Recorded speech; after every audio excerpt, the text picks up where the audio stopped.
Chapter 153. Regardless of the world, regardless of the era, the construction of spiritual civilization and self-identity was an important task for every leader. In the Akkad family, their efforts in this field could be traced back to thousands of years ago. An important way for nobles to confirm their identity was through historical inheritance. Therefore, just like any other great noble family, from the moment the family was established, every lord would do their best to leave behind something for their descendants to prove their existence. The most typical example was naturally a portrait. My son knows what I look like. My grandson knows what I look like, but my grandson's grandson might not. This was a very realistic point. Even if it was a long-lived extraordinaire, no one dared to pat their chest and guarantee 100 years of peace, let alone a normal person. Therefore, a portrait was especially important. In order to leave their appearance for their descendants to admire, the head of the Akkad family would usually hire a contemporary master to draw a portrait for them when they were in their 20s or 30s. These portraits were kept in the family's special warehouse, and Luoya often looked at them when he was young. Of course, he didn't show any respect at that time, just like any naughty child. Luoya was also a beauty pageant master, and had participated in many most beautiful ancestor contests, and one of them left a deep impression on him. It was an ancestor whose name shook the world a few hundred years ago, Vincent Akkad. Vincent's adventure was a family story that Luoya often heard when he was young. After he grew up and awakened his bloodline, Luoya became even more curious about this ancestor who also awakened his bloodline. Vincent's era was too long ago, and most of the related records were lost.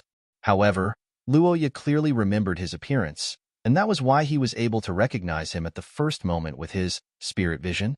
I didn't expect the overlord to be him.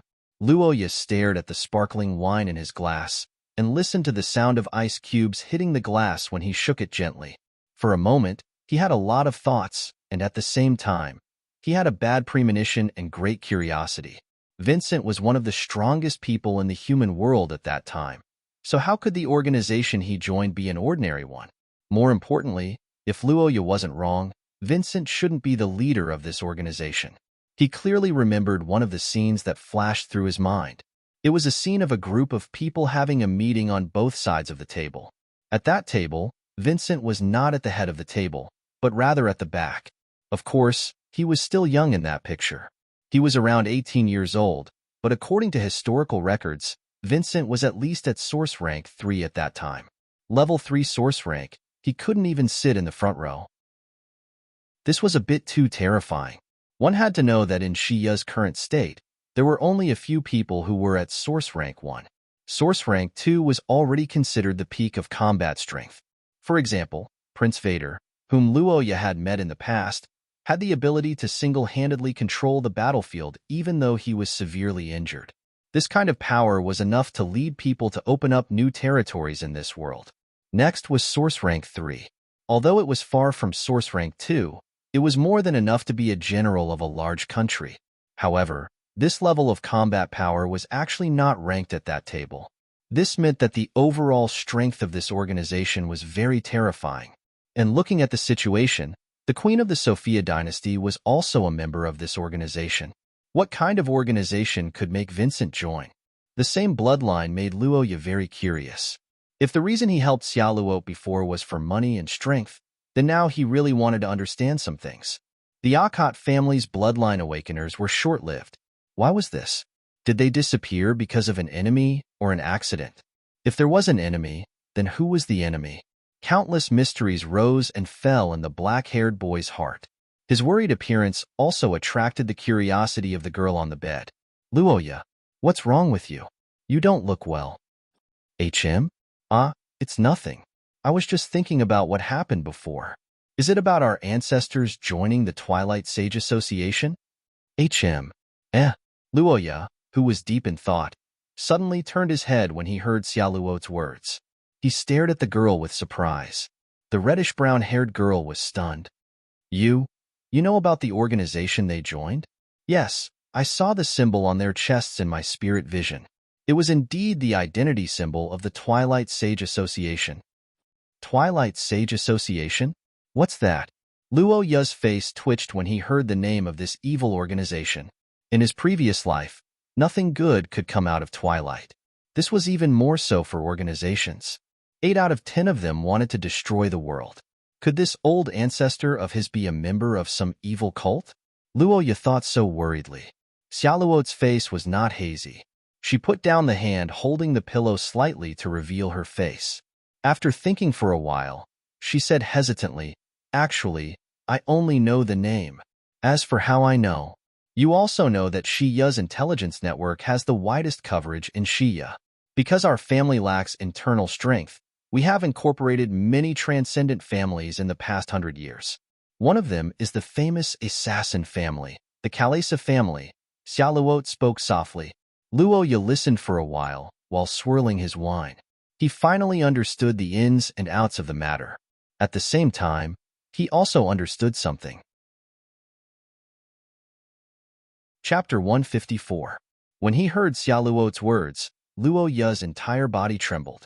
He turned around to look at the beautiful woman on the bed and suddenly felt a warm current flowing through his body. As the saying goes, it is important to know one's own limits. Knowing how to count is a good virtue. But today, at this very moment, Luoya felt that Xiaoluo's count was probably failing, similar to the level of failure in his previous life. Dressed like this, sitting on the bed, and saying these words with such an expression, was it an invitation or a seduction? Luoya blushed and glared at Xiaoluo. The girl immediately knew that her expression was not right and hurriedly explained. I meant that we need to rest. That's not what I meant. Okay, I'll sleep on the sofa. You sleep early. Luoya's body was hot and dry. He got up and was about to leave the bedroom when he suddenly felt a tug. The youth turned around and saw the red-haired girl tugging at the corner of his clothes. How can we sleep on the sofa? This bed is so wide. It's fine if we each sleep on one side. The red-haired girl said in a low voice. She had never seen anyone sleep on the sofa and didn't think that it could be used as bedding. Moreover, Luoya, whether he was the heir of a marquis or a fiancé, shouldn't sleep on that kind of thing. Of course, these were all external reasons. What really mattered was the girl's heart. There were 2 reasons why he came to see Elisa today. One was because Xiaoluo wanted to repay Luoya for her recent hard work. The other was because Xiaoluo wanted to break away from her childhood and no longer be bound by the past. Originally, Xiaoluo's heart was filled with disappointment and pain. Even if their relationship was extremely cold, no child would be happy about this kind of thing. When she talked about her past with Luoya, it was actually a kind of self-release for the girl. However, what she didn't expect was that this kind of release aroused Luoya's resentment and sympathy. When the youth hatched the most beautiful butterfly, affirming her journey alone for so many years, something buried deep in the girl's heart began to overflow uncontrollably. That was the loneliness that she had been suppressing for so many years. That was the weakness of a girl who never exposed herself in front of others. When the butterfly spread its wings, Charlotte's heart seemed to be liberated. For a moment, she even felt that Roja was her family. The 2 of them had been married for so many years and accompanied each other for a long time. Of course, Xiaoluo soon woke up, but that feeling lingered in her heart for a long time. If it was before, Xiaoluo would never agree to sleep in the same room as Luoya. But now, just sleeping on the sofa made her inexplicably distressed. Xiaoluo's feelings were a little out of control. On the other hand, Luoya's biological instincts were about to go out of control. Today, Xiaoluo was dressed very boldly, perhaps because she came to see her mother. It was as if she was deliberately going against the Austin conservatives. But no matter what the reason was, there was an unavoidable problem. Xiaoluo's current charm was fatal. In order to grab onto the corner of Luoya's clothes, the girl put down the pillow and threw herself forward. At this time, she was kneeling on the bed with all 4 limbs. Her big, emerald eyes were looking at him with a layer of mist. Under her beautiful face and red lips was a chest that had just grown a little, but appeared more youthful. The wine was a little to the head. Luoya held the wine glass and tried to find an excuse. The black-haired youth was conceited and had a strong resistance to beauty. In the past 3 years, he had seen the 2 top beauties, Ai Lizzie and Nua Iyer, again and again. But he had never felt this way before. If appearance was the first layer, then the purity, ignorance, and slight fear in the young Miss eyes were the third layer. The natural contrast with her usual intelligence was the fourth layer. And the fifth layer was Xiaoluo's origin substance. It was also the greatest temptation that was madly stimulating Luo Ya's evil desires. The Seraphia race had many people and were based on the three origin substances of the human race. But for those with a clear Highland elf bloodline, especially Xiaoluo, who had awakened an atavistic bloodline, they had their clan's origin substance. Seraphia's origin substance was loyalty. Just like the other origin substances of the Xia world, Seraphia's origin substance, loyalty, also had a similar promotion method.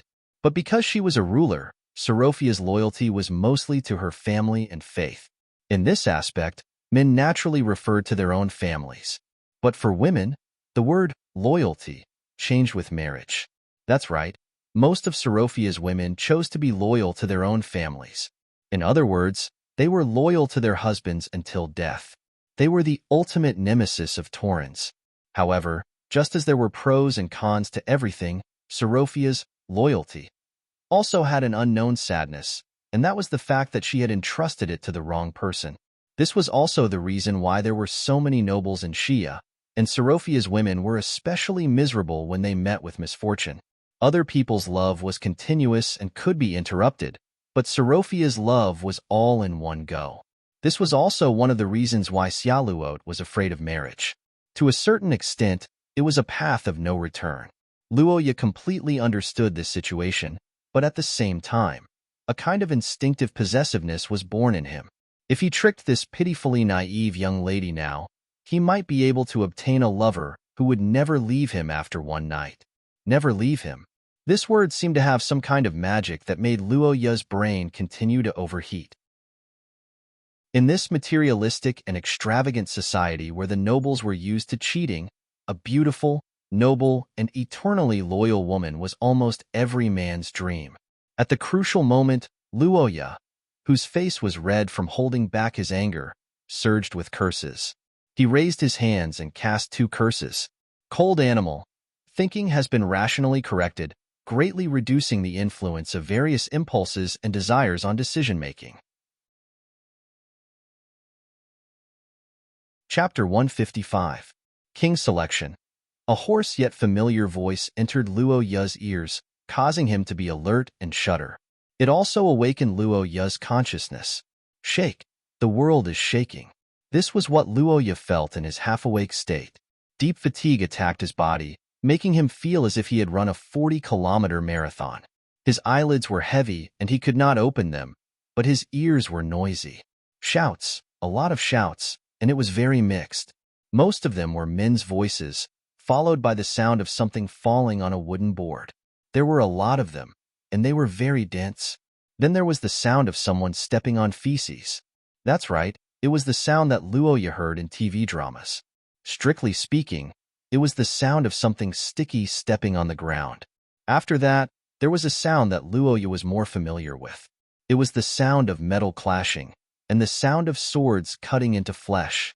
Luoya was familiar with this sound. He had heard it many times in the past, and it came from large-scale multiplayer sports, war. Wait, war? The moment this word flashed in his mind, Luoya opened his eyes abruptly and found that his surroundings were completely dark. What's going on? Luoya was confused and uneasy. He felt the cold ground and wanted to get up, but he did not expect that as soon as he propped himself up, the ground shook, and he fell back down. It was a bad start, but Luoya did not come out of it empty-handed. Darkness, shaking, the sound of something rolling on the ground, the sound of fighting, and the sound of waves. Luoya, who had experienced it once, knew what it meant. Of course, more important and straightforward was Luoya's system. Warning, warning, warning. Bloodline promotion signs detected. System assistance bloodline promotion activating. Activating witness status. Exploration and freedom, resistance and sacrifice, they are like rolling waves, never yielding. The cracks in the gem are still there, and the gold is dissipated in the ocean. Countdown to witness status end. 119 hours 17 minutes. Bloodline promotion rate, 11%. In evaluation. Low 6. As expected, I knew it. Roja held his head and looked at the system interface. He had a basic idea. According to the current situation and the description of the system, he could only guess where he was now. Golden Ship Crew. Is it 5 days this time? For this situation, the black-haired youth rubbed his head. In fact, he was happy to see this. After all, Roja had too many questions in his heart. What is the purpose of the Golden Ships and the Sages Society? What was the position of Vincent or the Akhat family in this? Who are the enemies? Who are your friends? These were all questions that Luoya had no clue about and was eager to know the answers to. However, it was worth mentioning that the contents of the system were not limited to these. Pay Tila's blessing. The great being has high hopes for you. Survival is his blessing and your desire. All attributes will be strengthened within 3 minutes. The degree of strengthening depends on the nature of the curse power. Remaining uses. 1. Chapter 156. How strong was Luoya? This was a question that not many people, or perhaps almost no one, knew. Whether it was Ai Lizzie, Kadia, or Anna, none of the people in the Akhat family who were close to Luoya had actually seen him in action. The heavy protection made Xia Luot misjudge Luoya's strength. After all, in her eyes, Luoya was a scholar. However, in reality, as the contractor of the Gulandair, under the 2 years of the giant's guidance, Luoya was no longer the same as before. Putting aside the fact that he was at the peak of Source Level 5 for now, just the exclusive bonus of the crown made Luoya stronger than other people of the same level. His curse power was more condensed, and its speed was faster. Of course, the most important thing was the special characteristic of the crown, Glory Return, the warrior who has returned from the ancient times. The power that has disappeared for a long time has finally returned to its homeland. That's right, under the unique ability of the crown, Glory Return, Luoya could use the power of the ancient existence that he had signed a contract with to a certain extent. The Gulandair's strength and some undead skills were the source of the crown. As the saying goes, a strong man can defeat 10 skilled men. The strength attribute had always been a hard currency in actual combat, and this powerful strength combined with Luoya's own curse power formed a set of powerful system. If the monster under his feet was classified according to the strength of a human, it was probably at Source Level 5, but in reality, it was smashed into meat paste in a single blow. I can probably protect myself, and as your fiancé and the one who opened this historical fragment, I have the responsibility to protect you. Sorry, I don't accept any rebuttal, and we don't have time to discuss these things now. This monster should be a scaly man. This ship was attacked by the sea folk, and the battle situation doesn't seem to be right. Luoya stretched out his hand to stop the girl's words. He looked up at the figures flashing back and forth in the hole above the deck. He quickly gathered information and urgently made a rough judgment of the battle situation. Based on common sense, the allies were undoubtedly the humans on the ship, and the enemies were the invading sea folk. Just now, he saw 7 humanoid creatures passing by above. Only 2 of them were humans, and there were fewer humans who could understand the shouts. Looking at it all, fuck, we're going to lose. When this thought flashed through his mind, Luoya's heart could be said to sink to the bottom. Even fools knew that this was the sea folk. Once this ship was captured, he and Xia Luot would almost certainly die. Hurry. While the humans are still alive, we must protect this ship. In the deafening battle cries, Luoya's expression changed as he shouted at Xia Luot. Then, he stepped on the rotten wood and rushed up to the hole above. The girl, who also understood that this was a critical moment, followed closely behind. During the process of climbing, the light above continued to expand in their eyes. Finally, after a bright light, it turned into a vast sea and sky background. At the moment when they saw the scene outside, the 2 people who rushed out of the hole could not help but be stunned.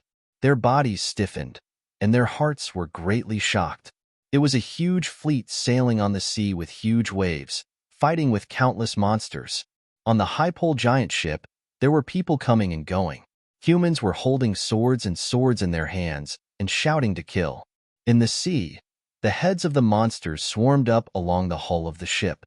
Their dim yellow eyes were filled with coldness. The sea monsters stretched out their tower-like tentacles and wrapped around the warships. Deep and strange cries that made one's scalp numb came from the deep sea. On the opposite side of the warships, powerful magic fluctuations turned into laser-like shots that shot into the sea. The power was so great that it could set off huge waves. The roars of the humans, the strange cries of the monsters, the roars of the cannons, and the miserable screams of the injured sea monsters. Countless noises rushed into one's ears. It made one's scalp numb, and there was a storm in one's heart. Luoya looked at the scene that resembled a mythical battlefield in a daze for a moment. However, he quickly reacted and looked around. At the same time, Xiaoluo's voice sounded. "Be careful," the girl warned loudly. The next moment, two monsters covered in scales rushed towards them. Luoya narrowed his eyes and immediately activated Bloody Disaster after sensing the murderous intent. The dark red color and the two names that were completely garbled allowed Luoya to confirm the identity of the enemies. However, this time, the one who made the first move was Xiaoluo. Gem Trigger. The girl with brownish-red hair stroked the ring on her hand. The next moment, the bright and exquisite ring suddenly emitted light and began to extend. It finally turned into a beautiful pistol-like curse vessel. It was a dreamlike work of art composed of precious metals and minerals. The cartridge that resembled a revolver wasn't filled with ammunition, but with colorful gems. When the sun shone, a bright light flickered in Charlotte's hand, but outsiders didn't know that the light was the blessing of the Grim Reaper. Gem Trigger. This was the legendary curse vessel of the Seraphia family.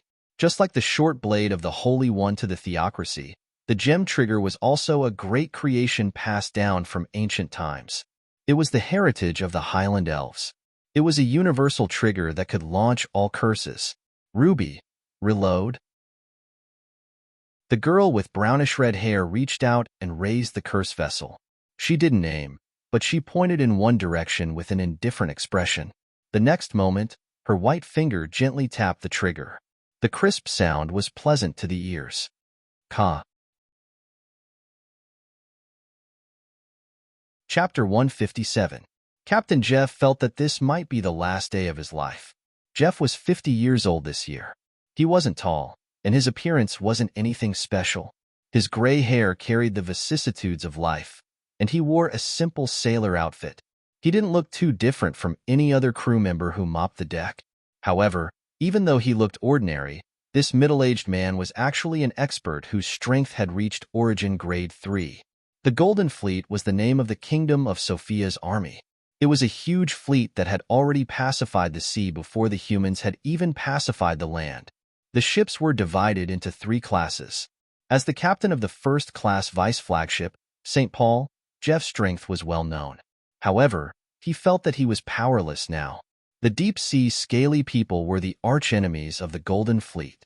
As an opponent, they had ample experience in dealing with the Golden Fleet.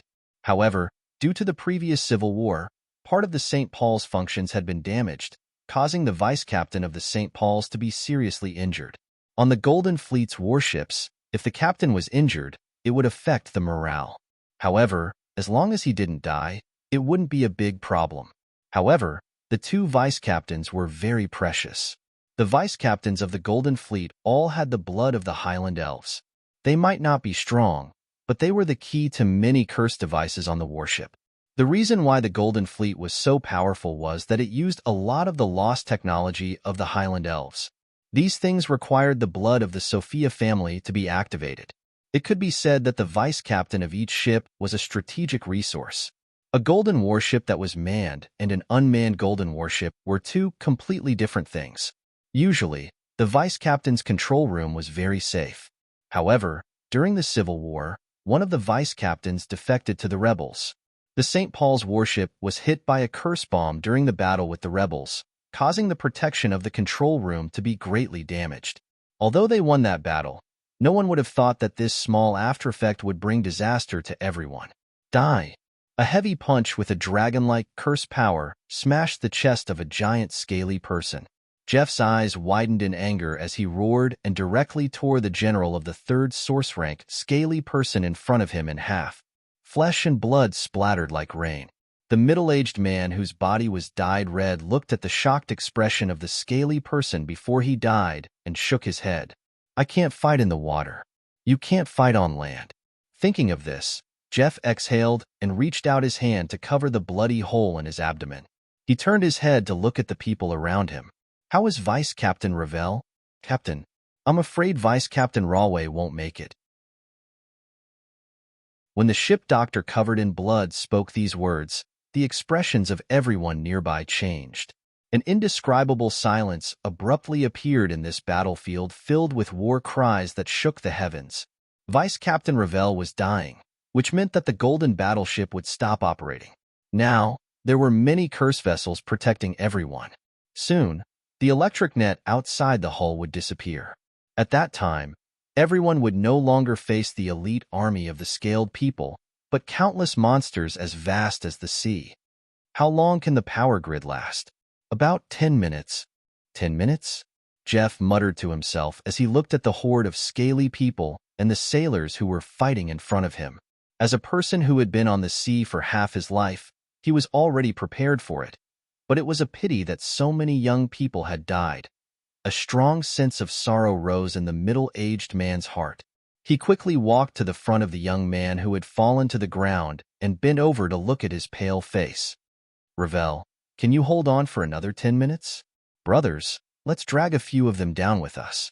At that time, you will activate the central golden soul, bring the big guys outside, and let's go together. The young man, whose chest and abdomen had been cut open and whose consciousness had begun to blur, widened his eyes slightly. At this moment, the young man who was on the verge of death seemed to have regained his consciousness. He smiled with a little pride and made a promise softly. All right. Leave it to me, Captain. Good job. Looking at the young man who was dedicated to his duty at the last moment, Jeff grinned. He raised his head and looked around. All he saw were calm faces. Those were the warriors who buried their fear in the bottom of their hearts and faced death with equanimity. Sorry, everyone. What does the dog trader and the fish cub have to do with you, Captain? It's the last battle. The shield is yours. The warriors chuckled, stood up, and walked to the front line under Jeff's leadership.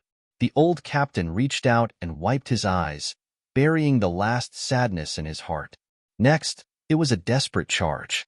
Killing more enemies and reducing the pressure on their allies was the last thing they could do. The sailors drew their swords and axes, but before the final battle began, the uproar at the front line had rushed into their ears. Captain, who's that? The sailors next to him exclaimed and pointed to the front. Jeff wiped his hands and looked forward, and his eyes widened suddenly.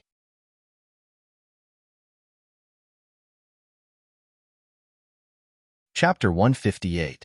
Roars, explosions, the monster's screams, and the boy's warm breath. These were all Xia Luot felt at this moment. Although they were in the middle of a battle, such a close posture still made the girl's heart flutter. But soon, Xia Luot came back to her senses. The huge commotion caused the two sides to stop fighting. Xia Luot leaned in Luo Ya's arms and opened her eyes. She found that the curse power in front of her had almost disappeared. Seeing such a good opportunity, the girl's eyes widened. She decisively moved the trigger, but this time, she aimed at the boy in her arms. Xia Luot? Trust me. Luo Ya, who was shocked, looked into the girl's eyes and nodded involuntarily. As the girl assured him, the trigger was pulled and a magnificent white light flashed. Luo Ya's vision was filled with light at this moment. When he could see clearly again, the surrounding scenery had completely changed. He looked around and saw the sailors who were equally confused. This child isn't the one just now? How did she get here? Before the sailors finished speaking, the trigger was pulled again in the distance. Suddenly, a figure flashed above Luo Ya. Xia Luot descended from the sky and slapped Luo Ya, who was about to get up, back onto the floor. Puff. Cough, cough. Xia Luot's good figure made a contribution at this moment. Luo Ya, who had the air in his lungs squeezed, was fine after coughing twice. Before the two boys and girls who had reunited could celebrate, the sailors rushed over, giving Luo Ya a fright. Wait, you don't have to say we understand. What's going on? What do you understand? Luoya, who was anxious to clarify his position, was stunned when he saw the sailors rushing over turn around and protect the two of them with their weapons. They looked even more anxious than Luoya. Child, do you know how to sail? Huh. Captain Jeff's eyes lit up as he asked Xia Luo, who was behind Luoya. The girl couldn't help but be stunned. Seeing this, Jeff suddenly understood and hurriedly pointed at the ship's doctor and yelled, "Quick, keep Rayai alive for me. At the very least, we should teach this child the electric fence. Whether we can survive or not depends on this." The captain explained the situation in a few words. Luoya, who heard that the battleship was about to self-destruct, was dumbfounded. Xia Luo hurried to the side of the dying vice-captain and began to concentrate on learning the basic operations of this behemoth. Fuck. Learning how to operate a warship now? Are you fucking kidding me? Luoya couldn't fully accept the situation until now. He couldn't understand why there was such a job. Although Xia Luo was talented and intelligent, that was business. This was not the same as engineering, right? Although he was cursing wildly in his heart, reality was still reality. The battle cries continued, and people or monsters fell every second. Luoya looked at the battlefield filled with battle cries and gritted his teeth. He grabbed a sword from the ground and rushed forward. "Captain Jeff, can we only survive if Xia Luo activates that electric fence? That's too risky. Is there no other way?" "There is, but it's impossible, unless we can drive all the fish on the deck down and occupy the ship's railing." The gray-haired captain stretched his hand forward and deflected all the high-pressure water arrows shot by the scaly men. He naturally knew that the success rate on Xia Luo's side was not high, but compared to taking back the ship's railing, the girl's side had a higher chance. It was obvious that if the crew was strong enough to drive the enemy off, the St. Paul wouldn't be in such a situation now. Whether it was impact or explosive power, the sailors who had been fighting for a long time no longer had it. Is it impossible? That's not necessarily true. The black-haired young man muttered to himself. He stroked his long sword as if he was sharpening the dazzling cold blade. A red light flashed in his golden eyes, and the remaining curse power burst out like a python, turning into red thunder roaring in the air. Boom! The scattered and exploding lightning was like knives and swords, and within the rolling thunder, there seemed to be countless warriors roaring and roaring. The powerful presence attracted the attention of all the sailors. Jeff's eyes widened.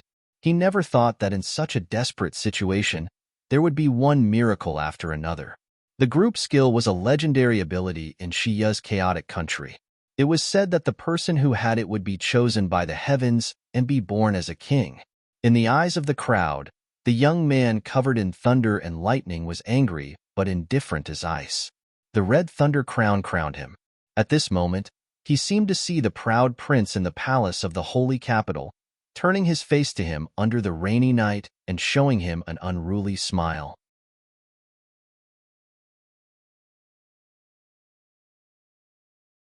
Chapter 159. What was the most handsome thing in a man's fantasy? Luoya didn't know about other people, but in his mind, there were only two things. Cannons, giant ships. Then there was the sea of stars, dreams, and faraway places. Oh, fuck them. The cheers of the crowd were deafening, like a match that ignited the dreams of the black-haired youth buried in his previous life. The caliber was justice, and the range was truth. Luoya, senior disciple of the Cannon Tower Church, joined the battle. Luoya, who was quickly infected by the atmosphere, shouted with the crowd. Captain Jeff saw this and laughed loudly. He was very familiar with this reaction. Every young person who saw the main cannons of the Golden Ship Regiment for the first time would fall into this fanaticism. Some people would even worship the cannon at the bow of the ship. The enemies in the sea where the giant octopus monster was located had been annihilated by the Golden Ship Regiment. This powerful attack had completely changed the situation of the battle. Without the octopus monster, the seafolk had lost the means to directly threaten the ship. They had no choice but to retreat. The monsters in the sea dived into the depths of the sea and disappeared without a trace. Seeing this, the crew sighed in relief. The joy of surviving a life and death situation made everyone lose control. They all laughed and shouted as if they were venting their emotions. Xiaoluo, you're a genius. In the midst of the uproar of the crowd, Luoya rushed to the red-haired girl and gave her a big hug. In the face of Luoya's excited and unhesitant intimate action, Xiaoluo couldn't be as calm as he was during the battle. You, what are you doing? Let go. The girl, who was originally exhausted due to the overdraft of her curse power, suddenly felt her body temperature rise in the boy's arms. Her face was red, but she weakly patted Luoya's back. However, this slight resistance had no effect. It didn't even attract Luoya's attention. After a round of close contact, the boy looked at his system and checked the evaluation. Evaluation? Average, 56, sure enough. The damage of the allies this time was also counted in the evaluation. Luoya looked at the evaluation that rose to 56 points and was very excited. Last time in the historical fragment, Luoya had to personally fight with the talents for the evaluation. How could it be as good as bringing people to fight together with him now? And from the perspective of survival, it was a great thing to have allies around him. The black-haired boy was happy while thinking about the reason. He felt that this should be because this battle was a battle between humans and foreign races, so he could gain so much when he led the humans' counterattack. You're too close. Sorry. Charlotte's voice was like a mosquito's protest. The youth recovered and hurriedly separated. Roja let go of her hand and looked at the girl with tears in her eyes. Charlotte bit her lips and stared at him. This was the first time she scolded him since the butterfly incident. Stupid. Idiot. Unbelievable. I was wrong. I was just a little excited when I saw how good your cannon skills were. Luoya was embarrassed as he muttered to himself. At the same time, the doubts in his heart grew stronger. He could not figure out how Xia Luo learned how to pilot such a super battleship in such a short time. However, this was not the main point now. Oh, is that so? Don't think that I didn't see what you did. You didn't believe that I could succeed at all and rushed out yourself, right? Ha ha ha. This. The black-haired boy looked away guiltily when his thoughts were exposed. Xia Luo saw this and glared at him fiercely.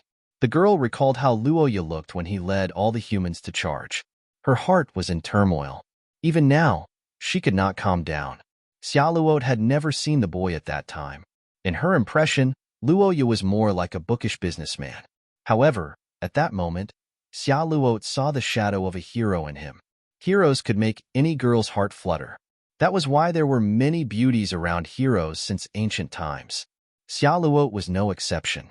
However, other than her heart fluttering, the girl also had an unknown worry in her heart. Why did he rush so far forward? What if he was injured? What if he was hit by a water arrow? Why was a level 5 source ranker at the front while Captain Jeff, a level 3 source ranker, followed behind him? Looking at her companion who was in the limelight, not only was he not happy, but he was worried. This was the first time Xia Luo experienced this feeling. She did not know why. She only knew that it was a great test for her heart. She did not want to experience it a second time. I am afraid that Mr. Deputy Captain's injuries are serious and can't hold on until I teach you the technique. It's double insurance, haha. Clumsy lie. I can't be bothered with you. Xia Luo waved her hand and the battleship began to leave the battle area in the same direction according to the instructions broadcast to the entire ship. Once they left the battle area, it also meant that this encounter was completely over.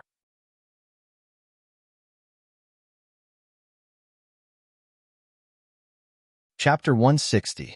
Vincent? You are one of Vincent's men? In front of the St. Paul's captain's room, a tall brown-haired beauty looked at the black-haired, golden-eyed young man in astonishment. What's going on? The flood has washed over the Dragon King's temple. Family? Wait, that's not right. Vincent is only 20 this year. Why haven't I heard that he has a younger brother? Furthermore, if you are a member of the Akkad family, you shouldn't have come. I have already sent a letter to Vincent. There is no need for him to send anyone else. Your Majesty, are you referring to the letter that states that you will arrive at the Twin Horns port in the middle of April? You have seen the letter? Of course. In order to help you get through this difficult time, the necessary information is necessary. The head of the family has already shown me the letter. Under the astonished gaze of Isha Bela, Luoya reached into his pocket with a calm expression and took out a golden sealed letter. Then, he transformed on the spot. Your Majesty the Queen, this is a keepsake that my brother gave me before I came here. However, due to the fact that the Twilight Sage Association's delivery involves the attributes of space and time, this letter is as fragile as if it has been placed there for hundreds of years. Please be careful. As Luoya spoke, he passed the letter to Isha Bela with both hands. Looking at the woman, his eyes were filled with smiles and friendliness, as though he already knew of the relationship between her and his brother. The brown-haired queen was taken aback. She hesitated for a moment before accepting the letter. Why is this fellow so good at deceiving others? Behind Luoya, the brown-haired young lady was trying her best to control her facial expression. She was speechless to the extreme. She was impressed by the young man's ability to link everything together and treat it as a stitched monster. This fellow. It is fortunate that I was prepared. Otherwise, I might have been deceived by him as well. The young mistress was unconsciously rejoicing. On the other hand, the queen caressed the familiar letter and observed the brittle paper in astonishment. Just as the saying goes, no matter how one tries to hide it, the traces of time cannot be erased. Buckwheat paper is tough and durable. It would probably take hundreds of years for the paper to become so brittle. I didn't expect such a thing to happen. Was it a scholar who sent you here? Isha Bela's doubts were mostly eliminated by the evidence, but she still didn't completely let down her guard.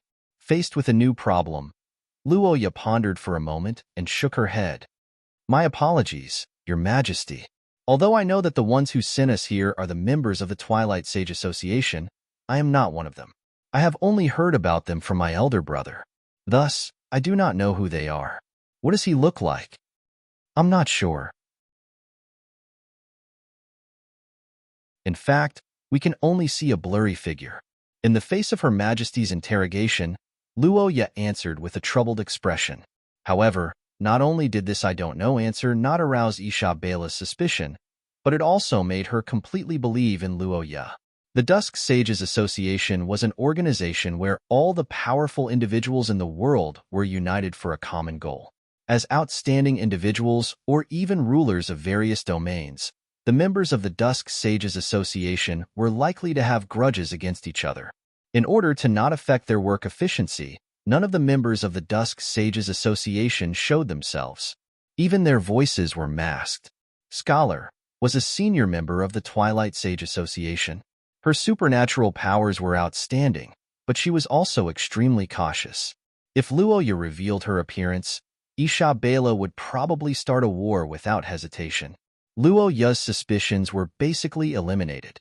Isha Bela then turned her gaze to Xia Luot, whose hair color was similar to hers. The black-haired young man's heart skipped a beat when he saw this, but he didn't expect that. Xia Luot was even better at acting than him. Realizing that Isha Bela was looking at her, Xia Luot paused for a moment. The next moment, tears suddenly welled up in her eyes. The reddish-brown-haired young woman trembled as she stretched out her arm and opened her palm. In the center of her palm, a sparkling gemstone trigger was placed flat on her palm, shining brightly.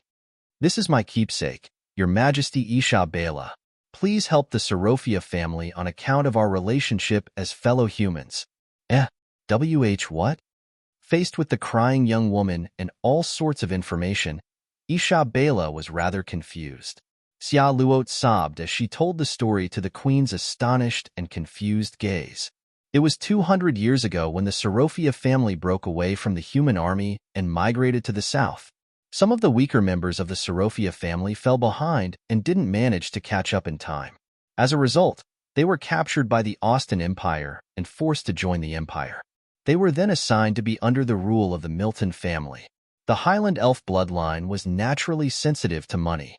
The Milton family took advantage of this to force the Sorofia family to do business in order to earn money. However, due to historical reasons, the Sorofia family was discriminated against as traitors and lived in persecution and suffering.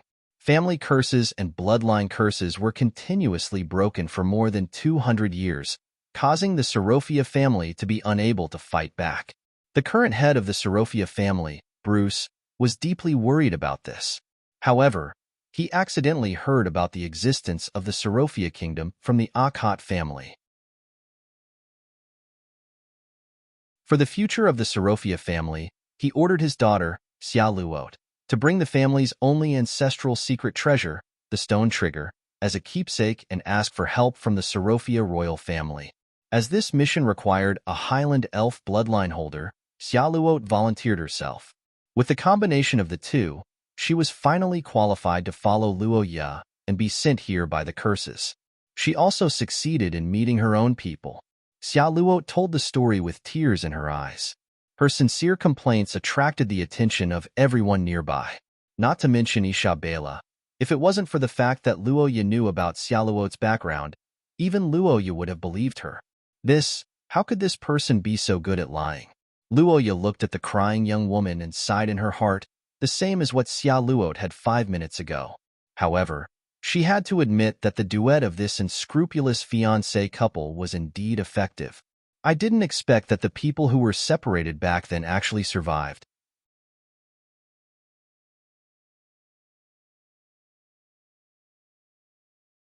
Chapter 161. What was the background of Vincent and Isabella's era? Luo Ye didn't have time to flip through the book because he entered the historical period too suddenly. But with his excellent memory of historical records, he could vaguely recall the general trajectory of Vincent's life. It was the 261st year of the Third Era. This year was a familiar year in the eyes of future historians because this was the period of the First War of the Mutated Species. In the eyes of the later generations, this period of time was terrifying and dark. Everyone who read history books focused their attention on the eastern region and the subsequent large-scale human battles. No one cared about the kingdom of Sophia in the distant south. In the subsequent wars, human literature was destroyed by the flames of war. Not even 1 out of 10 remained. This could be said to be the reason why there were almost no records of the kingdom of Sophia in the future. But today, Luo Ye learned something else and discovered that the kingdom of Sophia, or at least Queen Isabella, didn't seem to be so far away from the world and enjoyed a paradise alone. 6 disasters? Sister Isabella, what is that? Oh, Vincent didn't tell you, right? Well, he's very tight-lipped. The brown-haired woman listened to Xiaoluot's question and said so. Then she looked at the 2 people in front of her and smiled helplessly.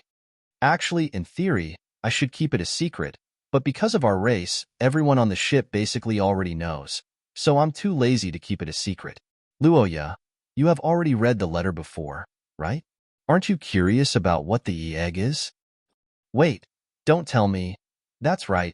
The Golden Ship received a commission from the Sage Society to transport the 6 disasters egg. The brown-haired queen said so. She turned her head and looked at the white sail outside the window. She raised her hand and took a sip of wine. After pondering for a long time, she suddenly asked a question in a heavy voice. You two, do you believe in fate? Fate. Hearing Isabella's question that came out of nowhere, Luo Ye and Xiaoluot were both stunned. The black-haired boy was hesitant about this mysterious question. The girl who had more right to speak thought for a while and slowly said, the scope of fate is too broad. It has different meanings depending on the target. What kind of fate do you mean by fate? What kind of fate? If I have to say, it's humans. Huh. Isabella's answer made Xiaoluot's eyes widened in confusion. Luo Ye was also confused and couldn't help but complain in his heart. What's going on? Fate can't satisfy you two anymore? Is the prophecy of the apocalypse? Luo Ye's face twitched when he thought of a long series of numbers such as 1999, 2012. He suddenly felt that Isabella's words were a little unreliable.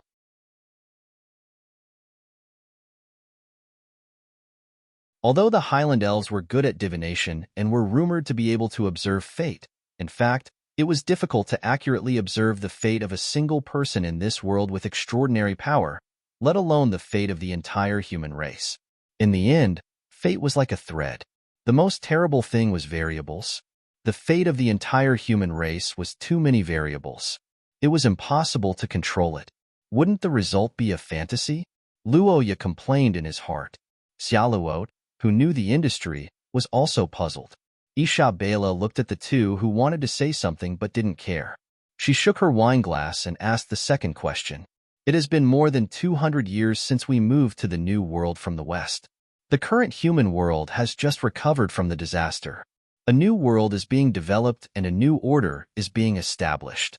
The great catastrophe at the end of the Second Age was ultimately defeated by the tenacity of the human race. But have you ever thought about one thing? In the distant past, in the ancient times that can only be glimpsed from myths and legends, where did the powerful civilizations with extraordinary power go?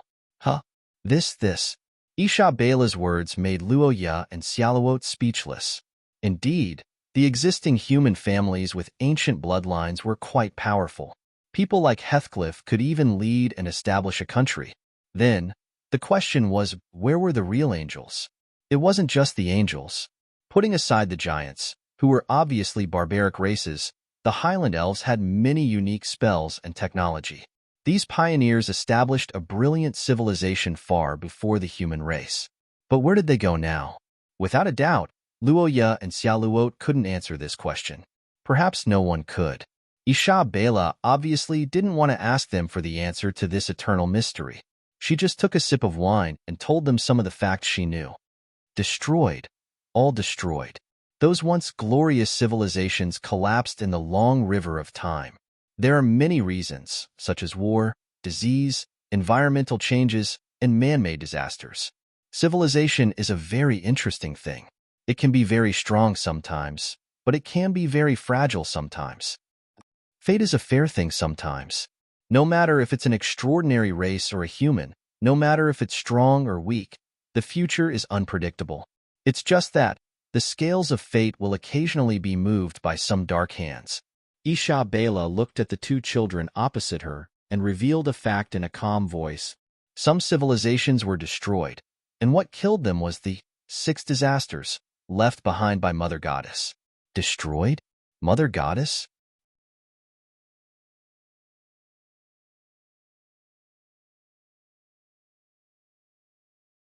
Chapter 162. Bloodline Reconstruction? What the hell was that? And what exactly was the crown stone? Luoya was dumbfounded as he looked at the inexplicable notifications in the system. He had never thought that this disaster, which was related to the rise and fall of human civilization, would have something to do with his bloodline. Ding!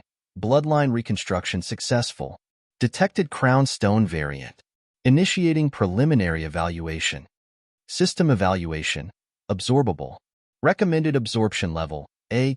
Based on the host's specific situation, the variant's growth rate will be evaluated. Recommended absorption level, B+. Warning. Warning. The host level is not up to standard. There is a certain risk in absorbing. The system has activated partial absorption support. Estimated cost, 300,000 gold coins. Due to the host's insufficient balance, the system has activated the loan function. Not the first loan. Interest rate, 10% per month. With a 10% monthly interest rate, you will be able to borrow 300,000 gold coins. Yes/no. Luoya was dazzled by the long string of data. Countless thoughts began to appear in his mind, but there was only one word that stood out the most. Loan. Another loan. When he saw that the system had started to run out of money again, Luoya felt that something was wrong. He didn't think that it would actually give him a loan, and the interest rate, 10% per month, 30,000 gold coins in a month? Even robbing people wouldn't be that fast, right? What kind of operation was this? I'm borrowing money for myself? Isn't the interest rate too high? My territory's capital probably won't be able to support this kind of interest. The cost is equal to the benefits. The probability of the crown stone appearing is extremely low, so this opportunity cannot be missed. Successfully absorbing it will greatly increase the host's strength, but powerful skills have a certain degree of side effects. Please make your choice. The system's words made Luoya grit his teeth and fall silent. There was no doubt that this loan and the price he would have to pay would be enormous, but just as the system said, this was also a great opportunity. Frozen Earth Creator. Although Luoya didn't know the relationship between this terrifying monster and the crown, origin substance, he didn't need to think to know that this civilization destroyer's power was shocking. Come to think of it, Although the French system's replies were infuriating, it had only allowed Luoya to take out alone once. That time, it was the awakening of his bloodline, which almost changed Luoya's life. Then, this time, Luoya's expression changed. He turned his head and looked at the girl who was talking to Isabella. The uneasiness in his heart made him frown. Luoya felt guilty that he had involved Xiaoluo in this historical episode. Originally, with his current strength and skills, Luoya felt that he had the ability to protect the girl.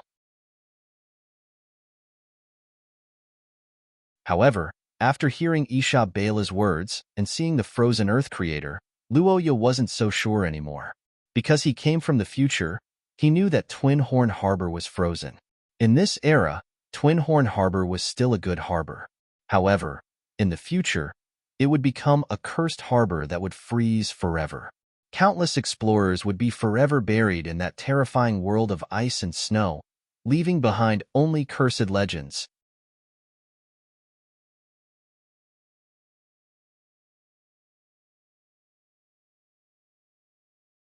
Chapter 163. Inside the cabin, the crisp sound of gemstone triggers rang out continuously. The shattered gemstones turned into golden dust that hit Luoya's body and gradually dissipated. Xiaoluo's frozen earthmaker's surroundings had turned into a sea of fire under the bombardment of gemstones. Layers of heat waves slightly recovered Luoya's condition, but these flames only lasted for a moment and extinguished themselves a few seconds later. The flames of the cursed power were like candles in the wind under the even stronger chill power of the cursed power. However, Milady didn't care about this at all. More than a dozen gemstones were enough to warm Luoya up a little. Her real trump card wasn't here. Boil. Seal. The reddish-brown-haired girl's emerald eyes glowed brightly. Her bloodline surged as she pointed the trigger forward. Her majestic aura was like that of a queen commanding thousands of troops. Under Xiaoluo's command, the golden liquid metal soldiers responded. Buzz. Violent buzzing and vibrations began to emanate from the hull of the ship.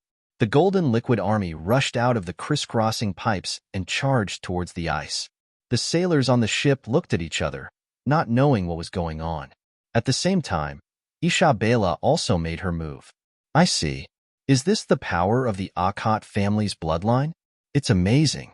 No wonder the Sage Society sent you here.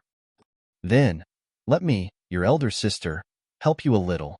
Milady Queen looked at the boy and girl below. The last doubt in her heart was completely eliminated. She laughed heartily, and the statue of the goddess of fate that Luoya was familiar with suddenly appeared behind her. The only difference was that the golden statue of Isabella was much clearer. Scales of fate, the beautiful and heroic woman shouted. The golden statue then stretched out the hand holding the scales. At the same time, a stack of chips condensed from golden light appeared in Isabella's hand. Xiaoluo, watch carefully. This is the true way to use our bloodline. We are not the ones who obey fate, but the ones who change it. These are the chips condensed from the fate of our lives. Family, friends, subordinates of the kingdom. All glory and shame, glory and destruction. All are in these 10 chips. With these chips as the wager, we will pry fate. Isabella looked down at the two from above. At this time, stars were circling above the cabin. The statue of the goddess of fate stretched out her arms, and images appeared on both sides of the scales. One was a boy with black hair and golden eyes. The other was an embryonic ice monster. Between the two sides, the balance went up and down and finally stopped at the position of the ice monster. Isabella saw this and smiled slightly. If it's only this small difference, then one will be enough. Fate chips, place your bets. Roger that. Isabella flicked her finger, and a golden chip jumped and smashed into Luoya's side. The next moment, the golden statue's mechanical voice sounded, and the scales suddenly tilted. The statue of the goddess of fate released a golden light. The ice monster seemed to be cursed by this light, and its strength was greatly reduced. In just a few seconds, there were only a few white streams of air surrounding it. Luoya felt a strange power descending on him, as if fate was on his side. The boy finally understood why the system had such a high success rate. 10, 9, 8. Under the protection of this bloodline skill and his fiancée's gemstone behind him, Luoya finally finished absorbing the cold air around him. The moment the white streams of air were completely pulled over, the system prompt sounded. Ding! Partial absorption successful. Acquired skill. Touch of frozen earth. Ah, I finally succeeded. Under the double attack of capitalism and feudal superstition, the ancient monster finally lowered its head. Luoya saw this and breathed a sigh of relief. 300,000 yuan. Not a waste. The boy smiled stiffly. The next moment, his vision turned black and he fainted. At midnight, under the pale moonlight, a fleet was anchored in the sea where the Golden Fleet once fought. Small boats circled the sea area mixed with the golden liquid to collect samples. On the bow of the ship, a group of believers in white robes was praying to the moonlight under the leadership of an old man. The whole fleet was silent and strange. Across the entire fleet, such a scene was happening at every bow.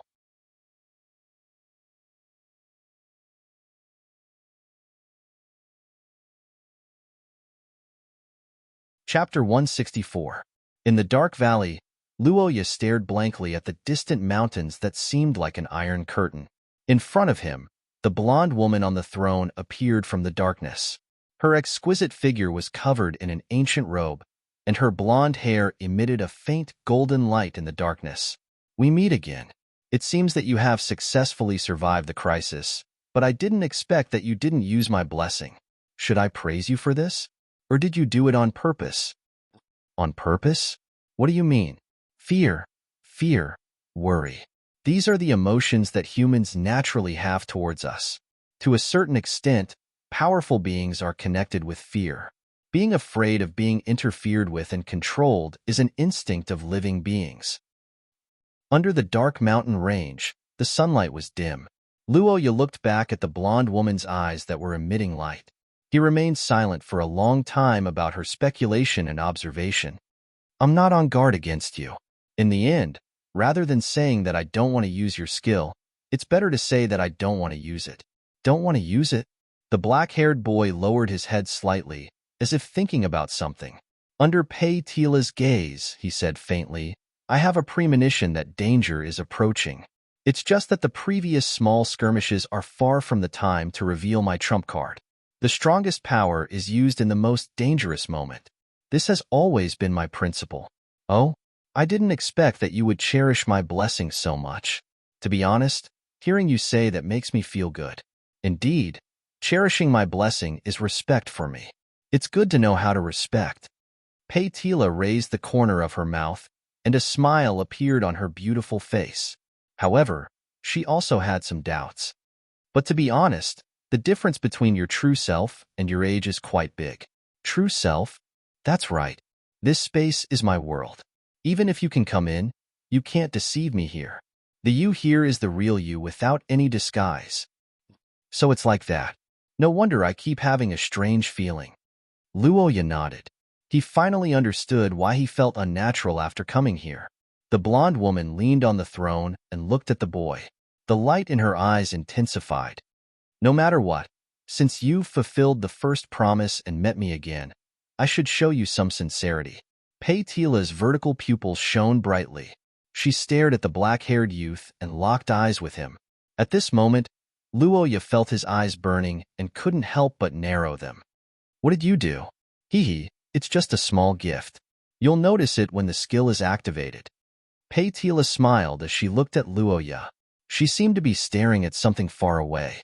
After a long while, she opened her red lips as if she had thought of something. By the way, I heard that guy say that he wants to ask questions, right? That guy? It's that noisy giant outside. What a troublesome fellow. Gulen Dayer? The black-haired boy's eyes widened. Pei Tila nodded her head. She rested her chin on her hand and looked at Luoya with a smile. She was obviously very interested in him. That's him. He was very angry because he couldn't enter this place. He even threatened me not to have any ideas. There's actually such a thing? You guys can contact each other? Of course, but you're still the bridge of communication. But I'm really surprised. You can actually make that kind of existence care about you. How did you do it? Tila curiously looked down at the boy who was happily thinking about his companions. Luoya was stunned. He thought for a while and smiled. Because we're friends. Friends? The blonde woman widened her eyes at Luoya's words. After blinking her beautiful eyes, Tila suddenly laughed. You can actually become friends with that kind of guy. Ha ha ha, little guy. You're really interesting.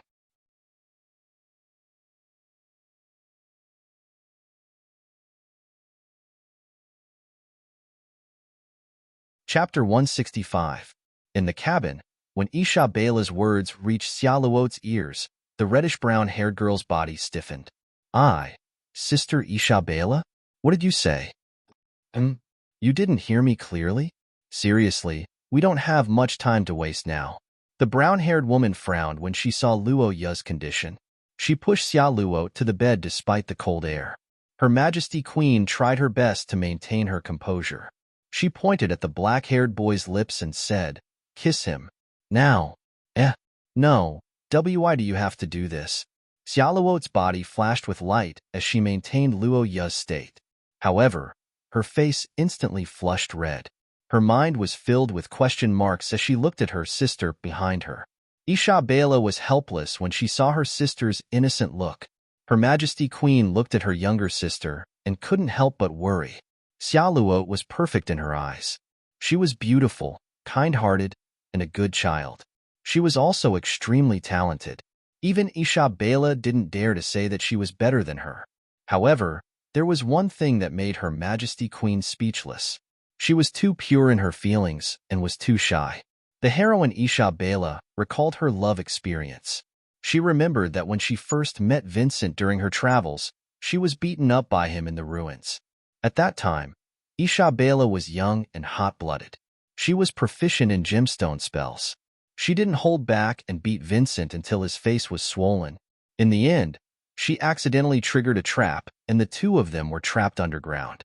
What happened next could be said to be a reversal. Although Isabela was powerful, she only wanted to obtain the treasures in the ruins. She had no interest in archaeology. On the contrary, Vincent, who was beaten down, relied on his knowledge to find a way out.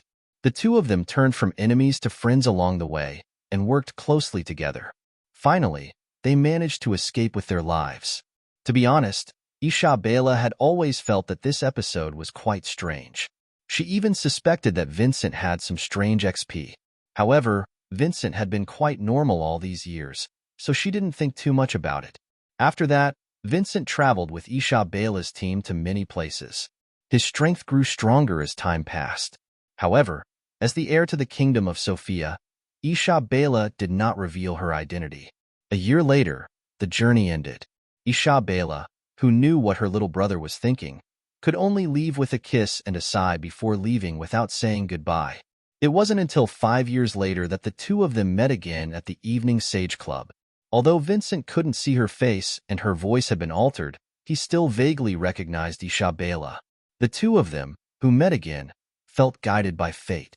Their old feelings for each other were rekindled, and they finally got together. There was no doubt that Isabela and Vincent's relationship was a result of many twists and turns. Although they were engaged, it was actually a free-spirited relationship. It was a relationship that was deep and could withstand many twists and turns. However, in Isabela's eyes, her little sister's relationship with Xiaoluo was not. An engagement that required benefits was a taboo for the Sofia family. In fact, because of the loyalty, source substance, the Sofia royal family's females had the right to refuse an engagement. Situations like Xiaoluo's situation were very rare. It could only be said that the Sofia family had lost this fine tradition after hundreds of years of independent development. When they first met and discovered that Xiaoluo was a super genius, Isabela should have canceled her engagement and given her freedom. However, the identity of Luoya's little brother made her feel helpless. More importantly, although it wasn't obvious, Xiaoluo seemed to be really moved. Xiaoluo, he's your future husband. What are you afraid of? No, actually, our engagement can be annulled. It's not about the engagement. Don't you like him? Isabella's straightforward shot was as if she had ripped off Charlotte's concealment. The girl's eyes widened, and her face turned as red as blood. I didn't. Huh? You didn't? The queen snorted at the brown-haired girl's feeble explanation. At the same time, she was angered by her hurried denial. She thought for a moment and stared into Xiaoluo's eyes. Well, since you said so, I'll give you two choices. If you like him, you can save him personally. This is a great opportunity. Originally, there was only an engagement, but you can rely on saving his life to truly connect with him and gain a deeper bond. If you don't like him, then leave. I'll use conventional methods to maintain his condition.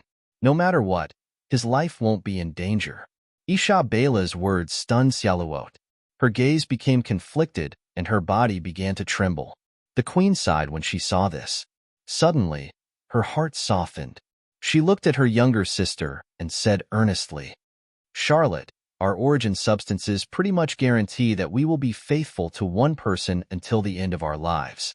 There are countless women in our clan who are too ashamed to pursue a relationship and end up in a tragic state. Do you want to follow in their footsteps? Think about your opponents. It's almost inevitable that other girls will appear around a boy like Luoya. If you don't have enough bonds with him before they take action, how do you plan to protect your family?" Isabella's last sentence was like a violent blow to the brown-haired girl's body. Xiaoluo's eyes flashed with the shadows of two girls, one with blonde hair and the other with silver hair. In the end, her attention returned to the word family. Her confused gaze gradually became firm and her body gradually stopped trembling.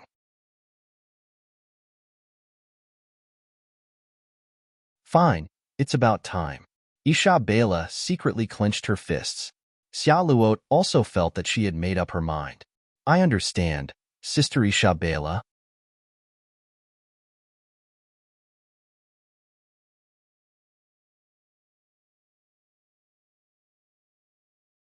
Chapter 166. A day later, in the dim cabin, the girl's voice trembled. Her words were full of embarrassment and helplessness. "Hey, don't move so much.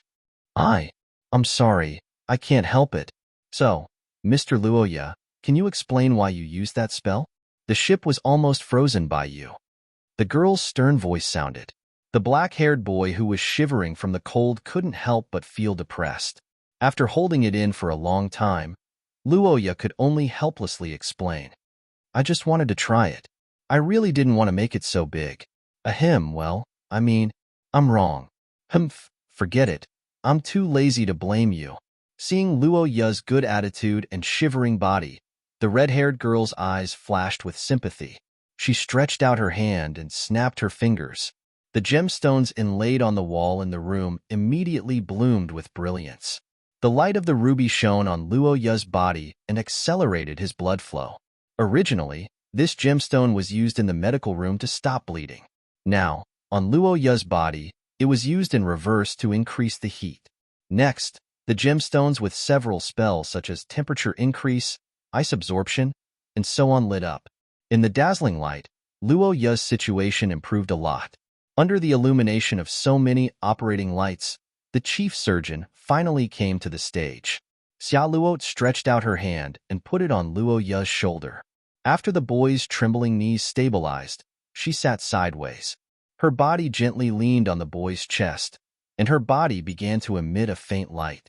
Golden Soul, this was the core item of the Sophia family, or the Highland Elf bloodline, to exert the power. Its essence was actually not gold, but a mixture of curses with gold components. In general, it could be hard or soft. The reason why the Golden Warship was called the Golden Warship was because there were these things flowing in the hull. They could strengthen the curse of the Highland Elf bloodline by several times, or even dozens of times. The keel of the Golden Warship was made up of solidified golden souls, which could ensure that the ship would not fall apart no matter what happened. The rest of the acceleration, weight reduction, and cannons were handed over to the liquid circulation golden souls. The system formed by this could be said to be quite advanced.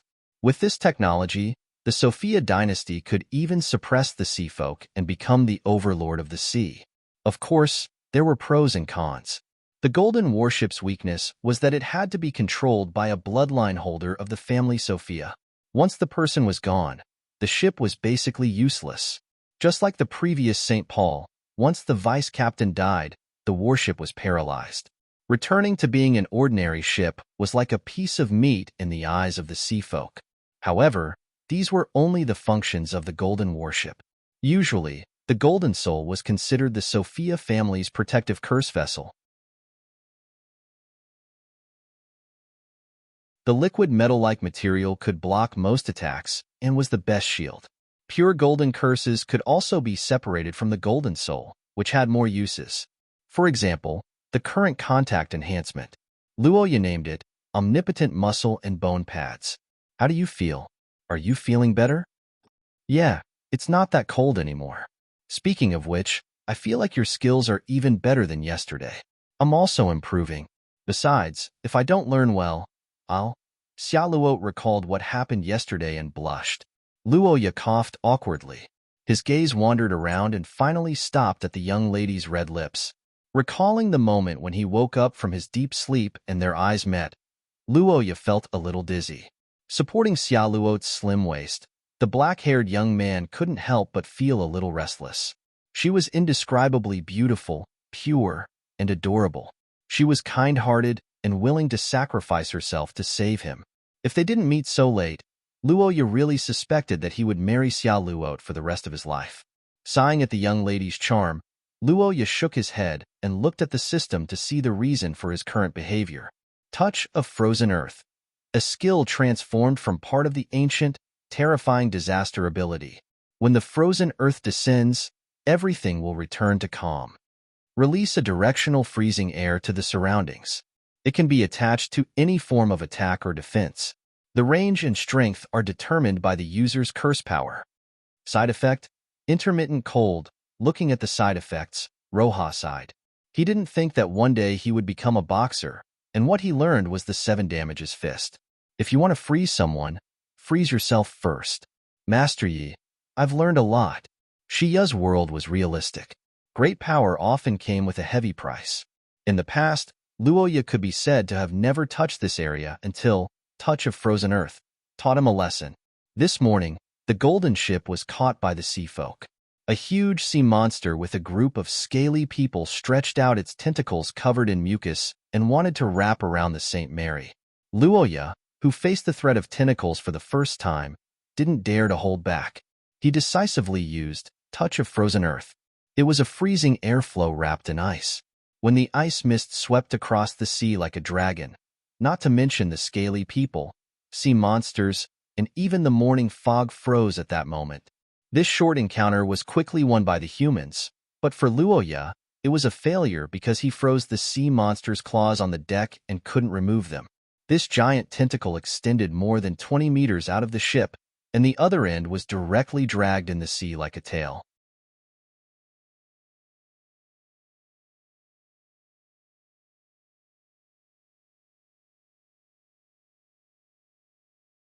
Chapter 167. For the next day, Luoya had a pretty good time. With Xia Luo as his milk bottle, Luoya became arrogant. Freezing air? Use. 7 injuring fists? Hit. Since his moves were powerful, he had to find a strong opponent to hit. It didn't matter if he was injured. He could just find Xia Luo and let her train her control of the Golden Soul. It had to be said that hugging Xia Luo was very comfortable. The feeling of holding the girl's exquisite and luxurious body in his hands fully satisfied Luoya's possessiveness. Moreover, the big miss was very cute when she was shy. Luoya couldn't get enough of it every time. Of course, as a vigilant and responsible person, Luoya didn't do anything to Xia Luo. The reason why he repeatedly tormented Xia Luo was to familiarize himself with the skill. Frozen Earth Touch was a rare skill that came from Luoya's origin substance, crown. According to the system, Frozen Earthmaker was a mutated version of the Crown Stone. Although Luoya didn't understand the details, he was sure that this was a unique skill. Unlike the Gulandayer's Strength, Origin Substance, and Undying Transformation, Frozen Earth Touch was a skill that belonged to Luoya. It could be practiced and grew. The more he used it, the more he could understand it and become more powerful. That's right, Luoya was leveling up because he was very uneasy.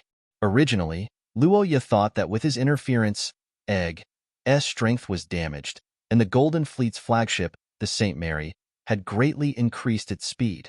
The fleet should be able to shake off the enemy and hold out for 2.5 days for him and Xiaoluo to return safely.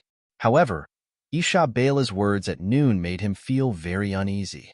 The Silver Eagles haven't found Gordon and the others for 2 days in a row. Something's wrong. The Silver Eagle was a wide-area search curse vessel used on the Golden Warship to investigate the enemy's situation. It was inlaid with silver and gems, and its flying speed was far faster than ordinary birds by relying on curse power. Before this, Isabela and Gordon's fleet were monitoring each other, but since the arrival of Luoya and others, Gordon's fleet had disappeared. Obviously, Luoya and the others had changed the original strategy of both sides, making the future even more confusing. After learning that there was no news of the rebel fleet led by Gordon, although Luoya didn't show any reaction on the surface, he was nervous and uneasy. He would feel uncomfortable if he didn't do anything. Increasing his strength, even if it was just a little, was Luoya's current idea, and he put it into practice. In Luoya's intensive familiarization and practice, the scaly people were turned into popsicles and sunk into the sea one by one.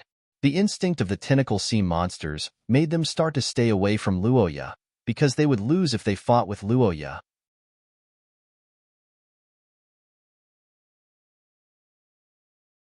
The half-frozen octopus claw on the ship was a lesson learned. Obviously, the mollusks also had a desire to survive. After several rounds of confrontation, the enemies were scared away by the cold air. Luoya, who was bored, wanted to develop and expand his life function. He wanted to see if he could use it as a refrigerator, but he soon found out that it didn't work. The frozen earth maker's cold air was different from the normal cold air. There was no way to adjust the power at all. With just a light sweep, it could freeze the squid claw into an open hammer. The frozen items were particularly difficult to melt, and they still couldn't be thawed after a day. After the 5th hug with Milady in the evening and his waist was pinched, the black-haired boy also knew that he had gone too far. He could only gnaw on the octopus on the deck. However, what he didn't expect was that a guest came while he was enjoying the scenery. "Take this, the best white fruit wine." The words carried a hint of a smile. Luoya reached out and took the bottle of wine. He looked at the woman walking over and smiled. "Sister Isabela, I'm still a child. This wine is a bit strong." "Men's wine is always strong. Isn't it good to get used to it in advance?" "Men? But you drink it too." "Rulers have no gender." Isabela chuckled and took a sip from her bottle. She walked to Luoya's side and leaned against the railing to look at the night sea. At this time, dozens of ships were shining brightly on the surface of the sea. Vaguely, the singing of sailors could be heard. Luoya opened the bottle cap and took a sip of the wine. He couldn't help but grin at the spiciness. Isabela saw this and laughed. She snatched the white fruit wine and gave Luoya another bottle of beer. "Forget it. Drink this. Beer is more compatible with the boy." Her Majesty said so with a smile. Luoya couldn't help but smile. He looked at the beautiful and handsome woman and suddenly felt a little envious of Vincent. Presumably, only his ancestors' excellent appearance, strength, and wonderful fate could win the favor of such a woman. Ordinary men would feel ashamed standing in front of her, let alone trying to court her. "Sister Isabela, why are you suddenly looking for me?" Luoya, who had become quite familiar with her over the past few days, asked softly as he tasted the new wine. The brown-haired woman smiled. After pondering for a while, she said, "Nothing. I just want to ask what you think of Xiaoluo." "Xiaoluo?" "Yes, I heard that although you two are engaged, you haven't known each other for long, so I want to hear your thoughts about her."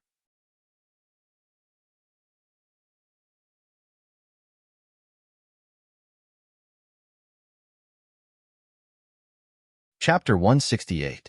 The next morning, Luoya was awakened by the sound of the alarm. When the black-haired teenager opened his eyes, the gemstones on the wall were glowing red under the effect of the curse. He was shocked and quickly got up. Although there were many gemstones on the Golden Warship, the ones that woke the crew up were not of this color. Red gemstones represented an alarm on the ship. When it lit up, it meant only one thing, and that was the appearance of the enemy. The sound of the crew's hurried footsteps and noises came from the corridor. Luoya got up, put on his coat, and rushed out of the door. He saw Xia Luot, who also rushed out of the door. Luoya, it's an enemy attack. The reddish-brown-haired girl frowned uneasily. Luoya's face did not change, but he could not help but sigh in his heart. After all the calculations, the danger could not be avoided. Witness countdown, 24 hours and 47 minutes. Looking at the countdown in the system, Luoya knew that there was no way to avoid it. With more than a day left, they would either win or lose in the sea battle. There was no way to delay it on land. Thinking of this, the teenager grabbed the girl's hand and rushed to the upper deck. Along the way, the two of them saw a group of people looking to the east.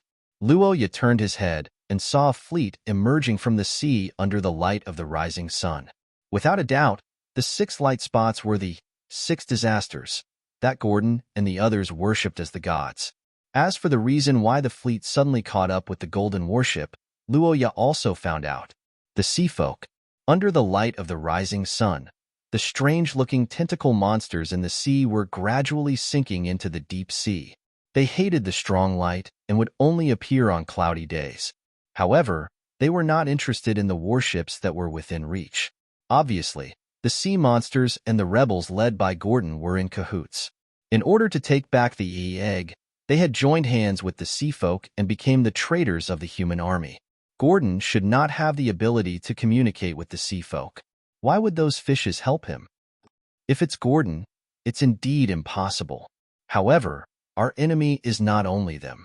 Isabella looked at the enemy warships in the distance while surrounded by sailors.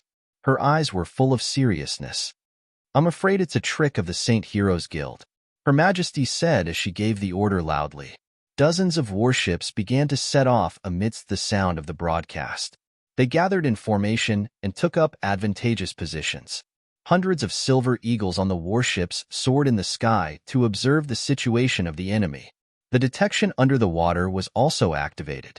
In the distance, Gordon's fleet was also making an emergency turn.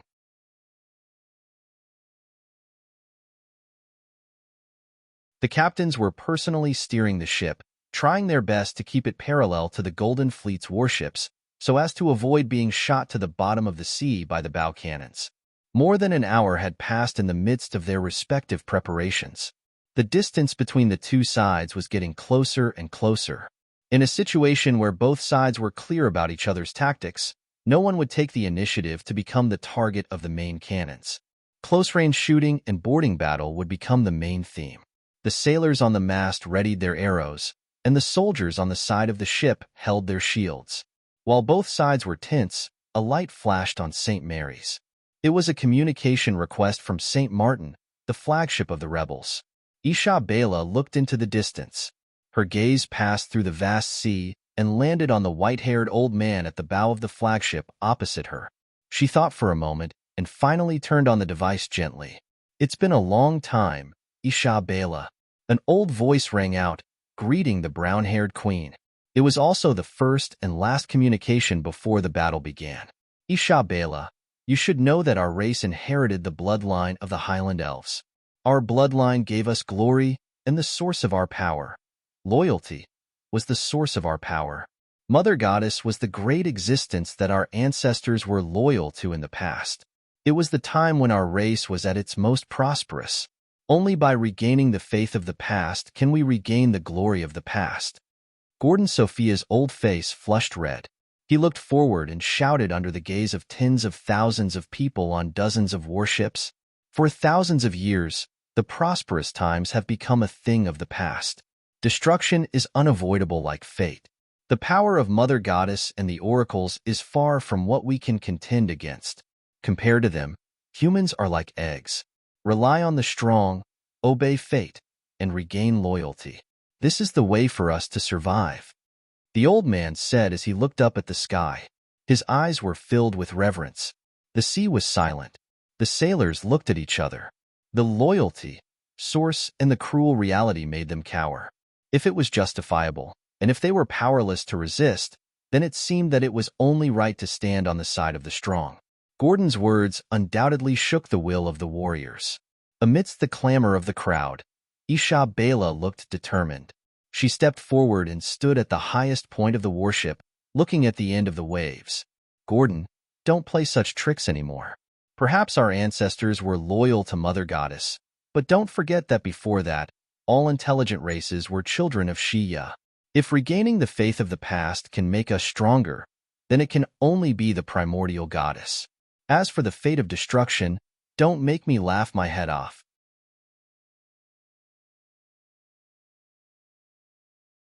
For thousands of years, the masters of the world have changed many times, but the civilization is still the same. Where is the invincible mother goddess that you speak of now? Who is controlling one of the 6 disasters? Humans may not be strong enough yet, but fate is far from over. What right do you have to talk about the future of humans when you've already prostrated yourself on the ground? Isha Bela looked back and looked at her subordinates on the dozens of warships behind her. It was as if she could see the history of the birth of this huge fleet. Do you think we don't know how strong the enemy is? No, we know. We also know that this mission is extremely dangerous. However, as the most powerful maritime group of the current human civilization and the army that has preserved the best technology, we represent the civilization itself. At this critical moment when the human world in the north is in danger, we are the last defenders of the entire civilization. When our descendants look back on history thousands of years later, they will be proud of our courage.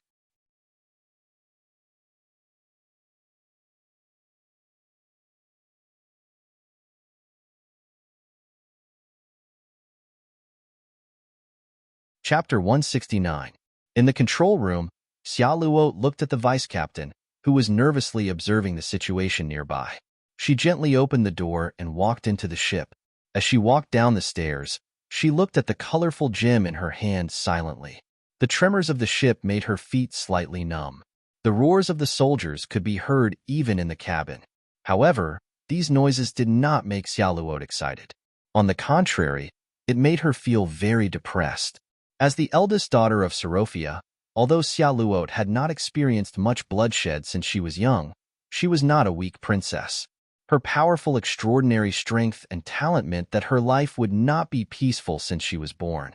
However, even so, this battle was still unbearable for her. She was even secretly sad, because this was a civil war. Unlike the terrifying scaly monsters that Luoya fought against before, both sides of this battle were humans. They were even Xia Luo's ancestors.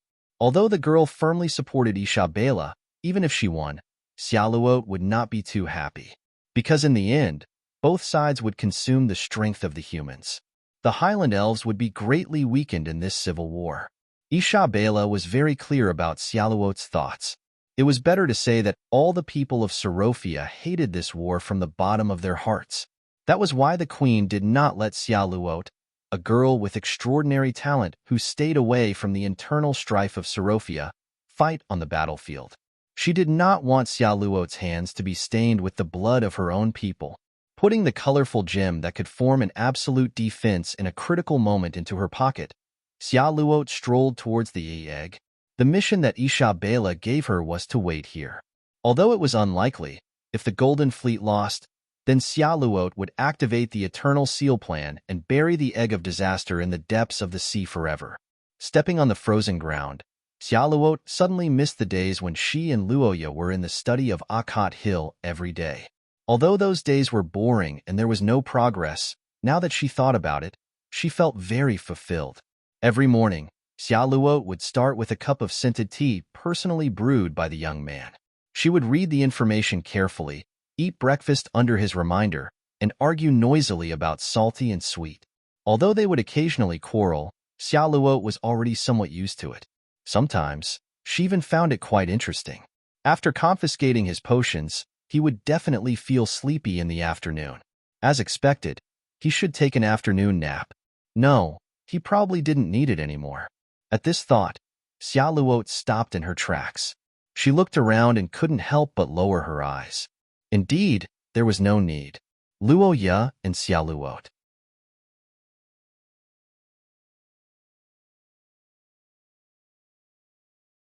Although the two of them were connected by marriage, in reality, the reason they were together was because of Xia Luo's employment.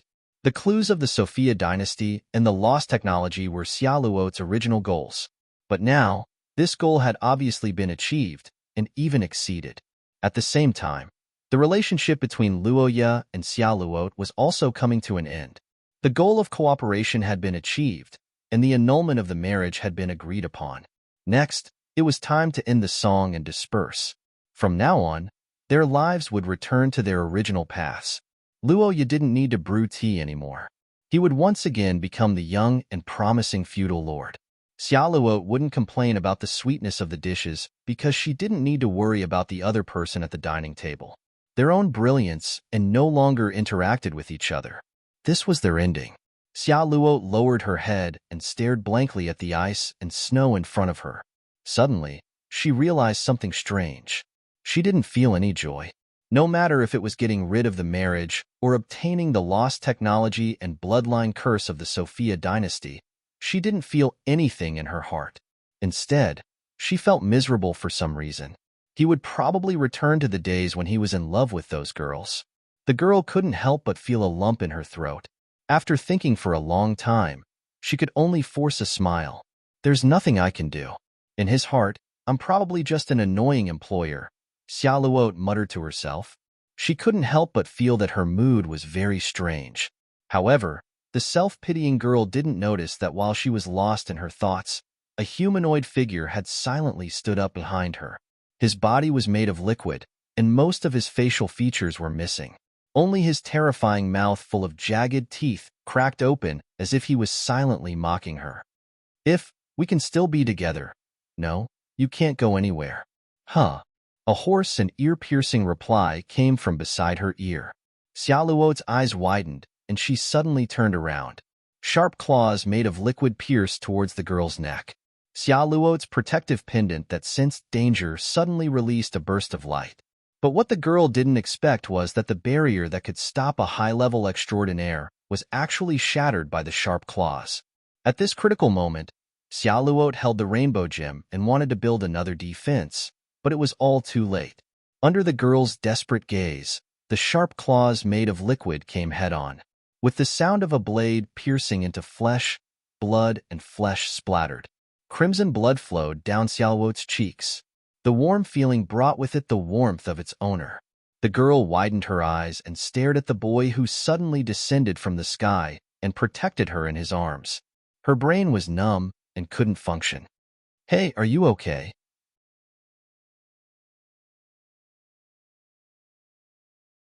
I'm fine. A low voice sounded beside her ear. Xiaoluo responded blankly. She looked at the familiar boy. Her body trembled as she lowered her head to look at the wound on his chest. At the same time, a hoarse and ear-piercing voice sounded.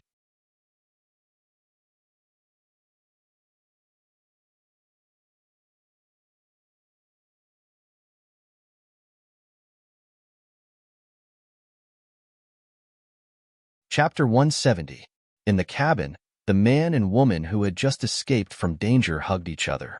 Facing Luo Yu's decision to kill them, Xiaoluo, who had experienced the terror of the enemy, felt uneasy. It's the sea outside. It's the liquid monster's home ground. I'm not going. It's his home ground. If I go, it won't be. But he can hide in the Golden Soul. It's obvious that he's here to kill you and Isabella. He must die. The only one who can kill him is me. Luoya held the girl's face with both hands, looking straight at Xiaoluo's trembling pupils.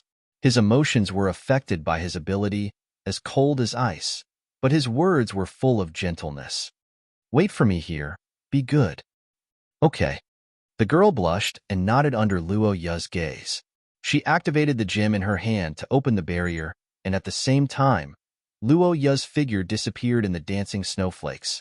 Under the deliberate actions of both sides, the battle between the Golden Fleet and the Rebel Fleet had entered a white-hot state. The sound of the dead and injured sailors falling into the sea continued, and the bodies of the soldiers fighting fiercely in the water floated on the surface of the sea with puffs of blood. The chaotic battlefield and the sea environment should have allowed the liquid monster to be like a fish in water, but at this time, it had completely lost its usual confidence and leisure. Because it was facing a pursuit. Frost and cold, Those were the most difficult things for the liquid monster to fight against. But now, it was being targeted by an opponent who completely restrained it. It didn't know what mistake it made, but there was no doubt that even in the sea, Luoya could accurately capture its location. The black-haired boy was like a soul chaser in the story in the eyes of the liquid monster. Everything about him was so strange, whether it was the sudden increase in strength, the fact that it didn't know why it could see its eyes, or the terrifying frost, all made it uneasy. But it probably didn't expect that in Luoya's eyes, these were actually very simple and clear. Liquid Life Puppet, Deoj Laisai Roderick. This was the liquid monster in Luoya's eyes. When Deoj Laisai drove the liquid puppet to board the ship under the disguise of the waves, the bloody disaster skill was activated. Luoya saw the monster enter the cabin through the deck. Knowing that Xia Luo might be the target, the boy made a prompt decision and killed his way in.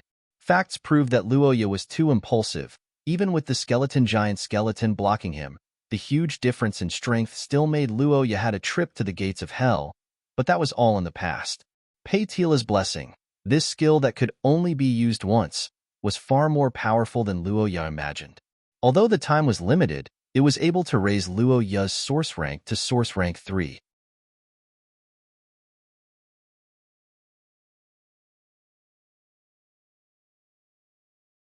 And with a high extraordinary rank as the foundation, Luoya's ability really blossomed, showing off its extraordinary power. The boy's body flashed in the air like a cannonball, and in a few seconds, he had already caught up with the assassin in the sea. His body smashed into the sea, and before his toes touched the sea, the cold air had already created a pure white foothold for him to land on. But this wasn't enough. Frozen Earth. In an indifferent and cold whisper, the source substance of the crown bloomed with a disaster of ice and snow. In the middle of the sea surrounded by the ship, a white area suddenly began to corrode. That was the blessing of eternal frost, the death god's lament. Touch of Frozen Earth, under the support of Luoya's source rank, was no longer the same as before. Waves of frost gushed out like a volcano, spreading out like a huge wave, majestically spreading out in all directions. As a result, the waves became fixed, the waves became still, the seabirds in the sky silently fell, and everything returned to silence. Freezing the sea, this was a miraculous act that shocked everyone on the battlefield. The sound of cannons on the warships became clear at this moment, and the archers who had a good view shouted in disbelief. The soldiers on the deck also lost their heads out of fear, and the divers in the sea stopped fighting and scattered in all directions, beginning to flee for their lives. Realizing that something was wrong, the captains shouted loudly to change the rudder, but the enemy ships that were close to them were already frozen in the sea. Frost climbed up the hull of the ship, and the sailors who jumped off the ship had already turned into ice sculptures in midair. When they fell to the ground, they shattered into blood-red ice cubes. This terrifying scene caused the people on the warships to shrink into a ball. Deoj Laisai, I know you are here. Above the frozen sea, the black-haired young man looked at his feet with an indifferent expression. He opened his mouth and calmly spoke the details of the enemy. Puppeteer, or puppet school. Is that how you are called? Luoya recalled the many schools in Bulonia, the country of scholars, in his mind, and filtered out the most likely name. Puppet school was a school that did not aim at one's own combat power, but to control all kinds of puppets to fight on behalf of the user. It advocated that the human body had limits, but the puppets controlled could be ever-changing. The appearance, shape, attribute, and nature could be changed according to the enemy. Even after costly rituals, the puppets could have special functions, such as the first attack that launched the attack had a special attack on the protective cursed item. However, as the saying went, there were pros and cons. Although the puppet school's puppets were extremely flexible, the puppeteer himself had no combat power.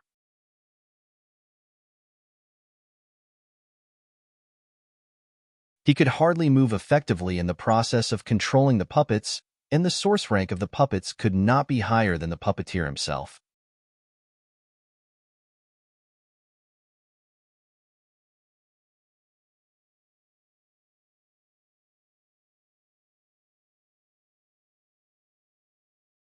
Chapter 171. Countdown. 40, 39, 38. In the cabin that was gradually turning cold, the black-haired youth calmly looked at the white-robed youth whose arm had been petrified. Daoj Leisai's body was trembling at this time. He stared at Luoya, unable to figure out why he would appear here. No, impossible. How did you find me? You and I looked at each other, right? How does your arm feel?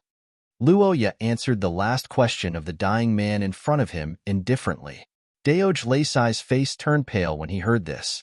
He glanced at his petrified arm.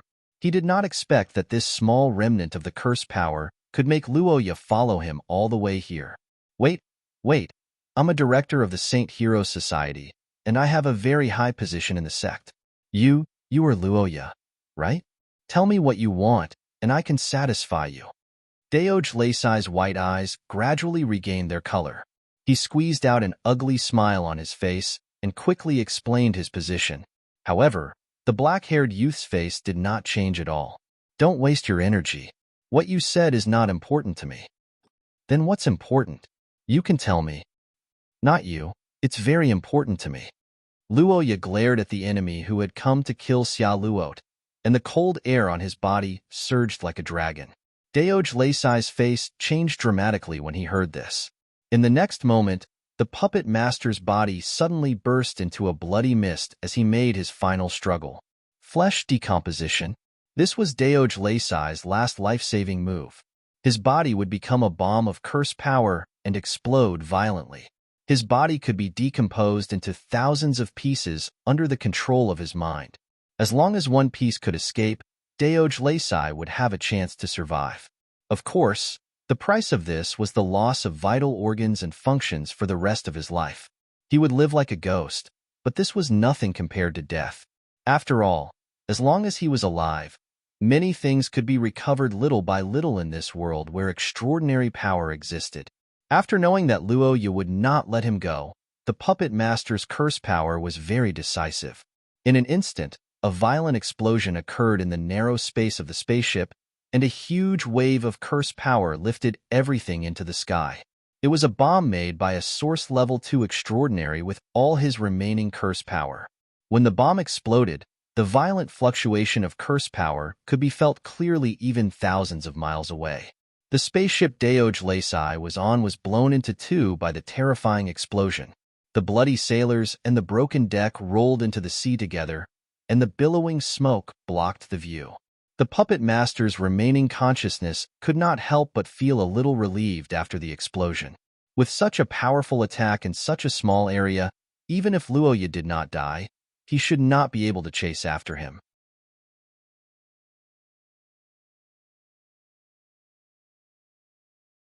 The ability to freeze the sea looked terrible, but Daoj Leisai did not pay much attention to it. High-level Extraordinary had many similar bloodline abilities that could do this, but even a Source Level 2 Frost bloodline could not stop Daoj Leisai in his current state. After flesh decomposition, his curse power resistance would be ridiculously strong, which was why this skill could be used as a life-saving skill. Whether it was the Great Scholar of Bologna or the Angel King of St. Mestre, no one could stop Daoj Leisai in this state. As long as he survived, he would have a chance to return to his peak at such a young age. When the time came, he must kill this damn little bastard's whole family. The puppet master smashed into the sea with a firm belief.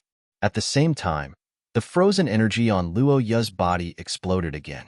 Daoj Leisai laughed in his heart when he saw this. It was just a Source Level 3 Frost skill. How could it trap him? The confident puppet master's decomposed body swooped into the sea from the air and rushed into the fog like rain.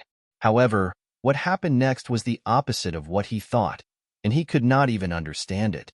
He was still frozen. Why? At this moment, countless questions floated in the young man's heart, but soon he found the reason. Wait, the source of this freezing energy is... How could it be? Daoj Leisai fled in horror, but it was too late. In just a few seconds, whether it was his body or his mind, the existence named Daoj Leisai had stopped functioning. You've become such a trash. You really saved me a lot of time. The black-haired young man stood on the sea and looked indifferently at the thousands of pieces of flesh falling and shattering. He shook his head in puzzlement in the rain of frozen flesh. Speaking of which, why does it feel like this escape skill is completely useless? Puzzled questions arose in the young man's heart, but he quickly threw them to the back of his mind. He could feel that Daoj Laysai's soul had completely returned to the underworld. Farewell, Mr. Daoj Laysai. The familiar ship, the familiar deck. When these were reflected in Luo Ya's eyes, the young man knew that he had arrived at his destination. On the deck of the St. Mary's, Luo Ya, who had returned from afar, stood quietly, panting. The surroundings were already covered in frost. In the last half a minute of the Paitila's Blessing skill, Luo Ya made full use of his remaining energy. He did not return from the enemy's camp calmly, but instead, he greeted the enemy warmly.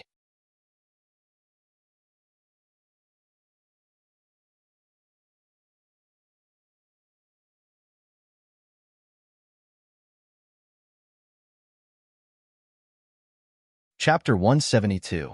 Something's coming. This thought suddenly appeared in Luo Ya's mind, but he was able to confirm it almost immediately.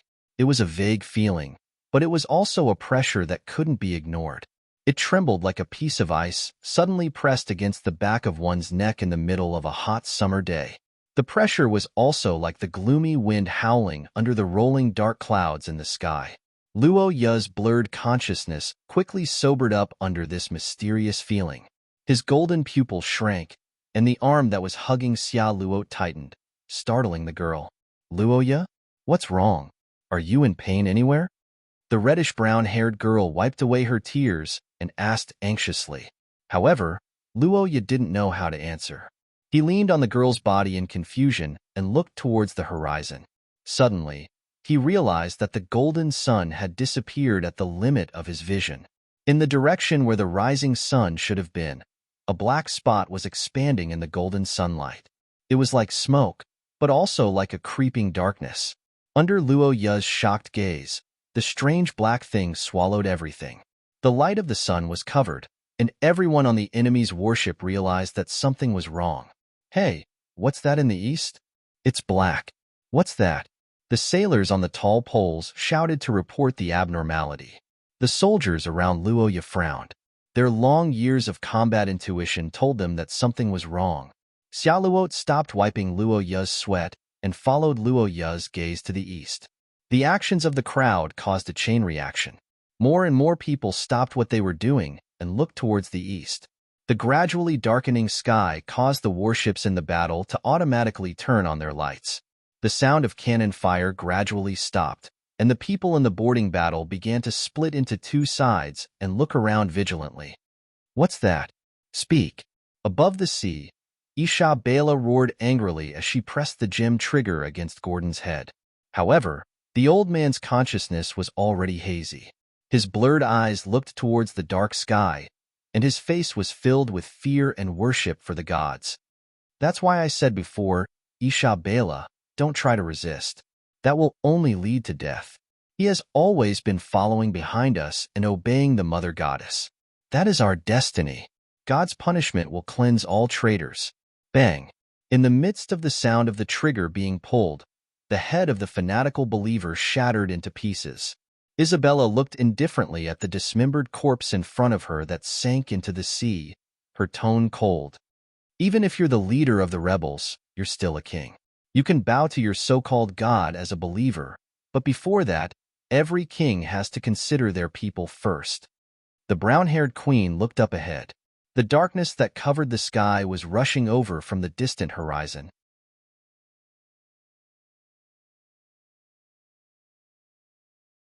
The sky was blurry, and the sea was no longer clear. Isha Bela vaguely understood what it was. It was the destroyer of civilization, the calamity of all living beings, the Lord of Terror that was once classified as a calamity by the ancient civilization. Its name was Mr. Darkness. That was the name given to it by the ancient Ents that it destroyed. It was one of the 6 calamities, of the same standard as the object that this huge fleet was escorting. However, unlike the frozen Earth creator that was still an egg, Mr. Darkness was a truly matured and terrifying calamity. It was a mythical monster that was born from the combination of fire and earth. The darkness that drowned everything was not some kind of cursed power, But it was far more terrifying than that. It was dust, sand, and dust. It was the fog of death that would only be born from volcanic activity that shook the earth. The moving earth and the breathing of volcanoes were the true form of Mr. Darkness. It was also the reason why it was almost impossible to resist. It did not need to attack. It only needed to pass by, and what was left behind was death and silence. It was obvious that no one in the area could survive the attack of such a monster. Gordon's subservience and loyalty were of no use. His subordinates could only die. How foolish! Since ancient times, so many civilizations have been destroyed by them. How could there not be people who compromised? The people who resisted might not be around anymore, but how many of the people who obeyed them are still alive? The reason why the Highland Elves were able to continue their bloodline is not because of the Mother Goddess or these detestable monsters. It is because of the bloodline of the humans that you belittled. Isabella muttered to herself as she gazed at the approaching enemies in the distance. Since ancient times, most of the traitors who betrayed their own race did not have a good ending, let alone betraying their entire race. Under the oppressive sky, the queen gazed at the approaching calamity. She recalled the guesses of the Sage Guild. I didn't expect to be targeted by these fellows. It seems that the scholars' guesses were correct. These fellows really do possess intelligence. Isabella chuckled helplessly before the waves of destruction. But after that, her face revealed a calm and resolute expression. Perhaps this is the so-called fate. But even if the scales of fate have been fixed, I, Isabella, will never bow down. Golden curses surged into the sky around the rare heroine. The communication between the ships immediately echoed in the sky above the entire sea. Brave warriors. There is no need to panic now that things have come to this. Just as I said before, the calamity of chaos has caught up with us.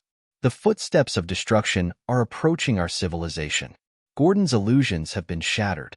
The ancient monster's targets are all humans here, regardless of friend or foe.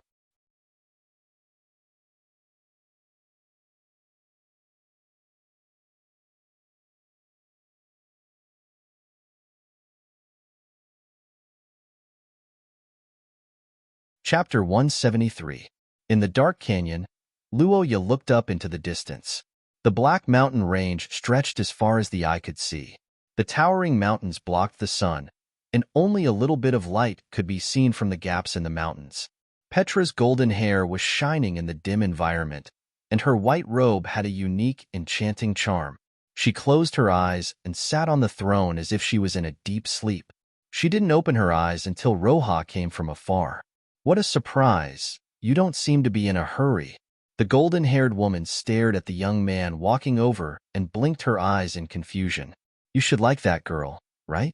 If this continues, she will definitely die. I know, but venting my anger is meaningless to the current situation. It's just self-satisfaction. Even if I vent my anger, Xiaoluot will still die. I don't want her to die. I want her to live. I don't want to lose her, so I have to be calm. Under Pei Tila's gaze, the black-haired young man's voice trembled as he spoke. The blonde woman was stunned. She stared at the young man who was clenching his teeth and realized that his tightly clenched fist was beginning to bleed. I see. I understand. Then answer my question, Luoya, Akat. What is the most beautiful thing in fate? The answer to the most beautiful thing is difficult. Everyone's sense of beauty is different. But if it's fate, then I think it's choice. Choice. Pei Tila widened his eyes in surprise. Luoya nodded. Isabella once said that fate is a game. It is fixed at the moment of its end, and before that, it is a variable. Therefore, in the face of the fate of the destruction of the past civilization, she used herself as a bargaining chip to suppress humanity. In the face of fate, she chose to resist. I once thought that the most beautiful thing of fate was resistance, but after thinking about it carefully, I realized that there was actually a loophole in this. The black-haired youth looked at the mountains that blocked the sun, and his gaze seemed to look into the distance. He recalled what the brown-haired woman had done, and his nose seemed to smell the intoxicating fragrance of the white fruit wine.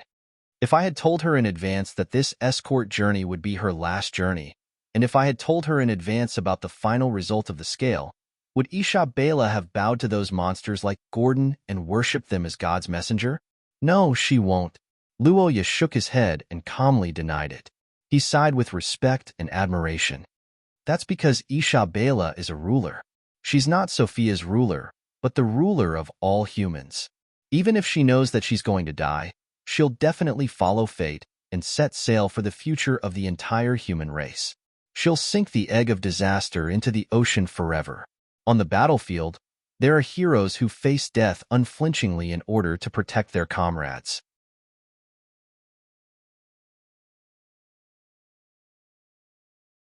Before the plague, there are doctors who know the danger but still treat the sick. They're all people who choose to follow their own fates. However, the light that they shine with their lives isn't any weaker than anyone else's. In fact, they're even more dazzling and worthy of respect. Choice, and the people who make these great choices, they're the most beautiful things of fate. No matter if they obey or resist, they're not the slaves of fate. Instead, they're the masters of fate. Luo Yu's explanation echoed throughout the canyon. His voice was firm and powerful. Pei Tila stared blankly at the youth below her. She looked into his golden eyes and repeated his words to herself. Not obeying or resisting, but choosing to become the most beautiful thing of all. The golden-haired woman leaned back on her throne and looked at the sky above the canyon. Her thoughts seemed to have traveled back thousands of years and returned to the mythical era. After a long while, she smiled lightly. Little fellow, thank you. You've allowed me to find meaning in obeying fate. Seems like you're quite satisfied with my answer. You've really found an answer that I like. Now, no matter what, I can't stay out of this. Perhaps this is some kind of fate. Pei Tila smiled bitterly. She raised her head and looked into the distance. Her gaze fell on the battle between gold and black on the surface of the sea. Her expression gradually became serious. Little fellow, I'm willing to help you. However, I have to tell you a fact. That monster's strength is far beyond your imagination. You have a powerful protection spell on you. It's easy to save you, but to defeat the enemy and save that girl is as difficult as ascending to the heavens. You don't have enough spell power. Pei Tila's words made the black-haired youth fall into silence. His worries had finally become reality. Whether it was Gulandair or Pei Tila, they were great existences that had already become legends in the ancient times when the gods and demons were still around. However, no matter how powerful they were, they had already passed away. The only connection they had with the present world was Luo Yu. The last time he fought with Vader in the historical fragment was Luo Yu's limit. However, Vader was only at Source Rank 2 at that time. He had just broken through and was seriously injured. However, what about the 6 disasters now?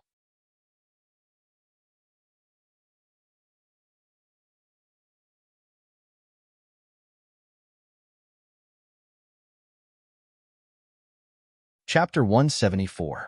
In the dark depths of the sea, Luo Yu's body was wrapped in a rainbow-colored light as she slowly awakened. On the surface of the sea, it was the final moment. At the forefront of the entire human army, at the head of dozens of warships, stood 2 figures under the golden torrent. One was a brown-haired woman, and the other was a girl with lighter hair.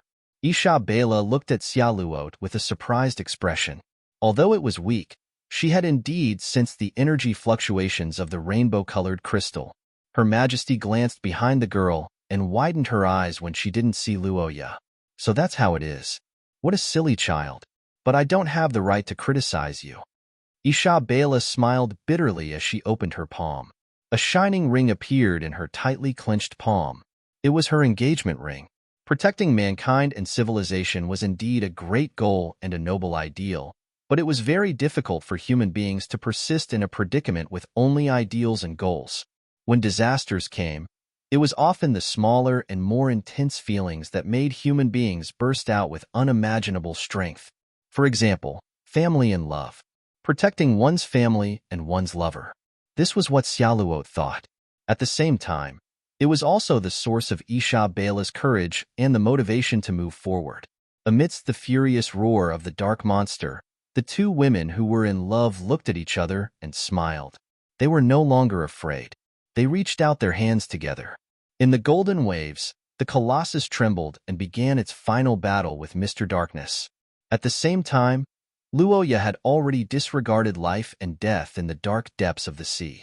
The black-haired boy reached out to touch the rainbow-colored barrier that isolated the seawater, his mind recalling the beautiful brown-haired figure. From the first time they met at Akate's house, to the cooperation in the study, to Austin's butterfly shadow, to the smoke on the golden battleship, everything had turned into the sound of a trigger being pulled. The moment Luoya fell into the sea, the last thing he saw of the girl wasn't a forced smile. Instead, it was an expression of holding back her tears. Those tears were the pain of parting and the fear of death. Why did Xiaoluo do this? Was it to repay him for saving her? Was it because of her responsibility for what had happened? Or was it those feelings that were buried in his chest, burning to the point of being painful? It was impossible for people to understand each other. Individual differences would always exist, so Luoya could not determine the components of this behavior. But was this important? No, none of that was important. The most important thing was for her to survive and tell him personally. However, as the person to listen to it, I'm afraid that I might not be able to be there. The feeling of the cursed power being stripped from his body continued.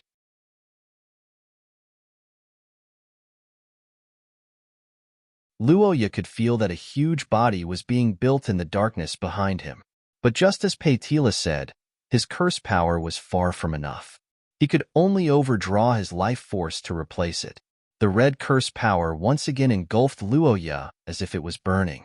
The Gulandair's immortality began to do its best to buy time for Luoya, but even so, the young man's body still had many negative statuses. His body gradually lost strength and his mind became unclear. The black-haired young man looked at the dark seabed around him. He suddenly felt that he might have to stay here forever. He was not afraid of death, but an unbearable unwillingness came with it. He really wanted to see her, even if it was just to say goodbye. What should he do? A small wish appeared in his heart. The black-haired young man pondered. The cold seawater made the surrounding temperature even colder. In the haze, Luoya seemed to have returned to the high platform in Rumen Forest. Under the starry sky, the golden butterflies competed with the moon. That was a butterfly as beautiful and noble as a golden rose. It was also the first gift that the young man gave to the girl that night. It was the beginning of their relationship and the crystallization of their bond. Right, she likes butterflies. The young man muttered to himself. He raised his hand. The golden light from when the butterflies were hatched shone again. In his cold body, the blood that seemed to have solidified began to circulate. The crown, origin substance that contained the young man's will began to tremble violently. Yes, this is the feeling.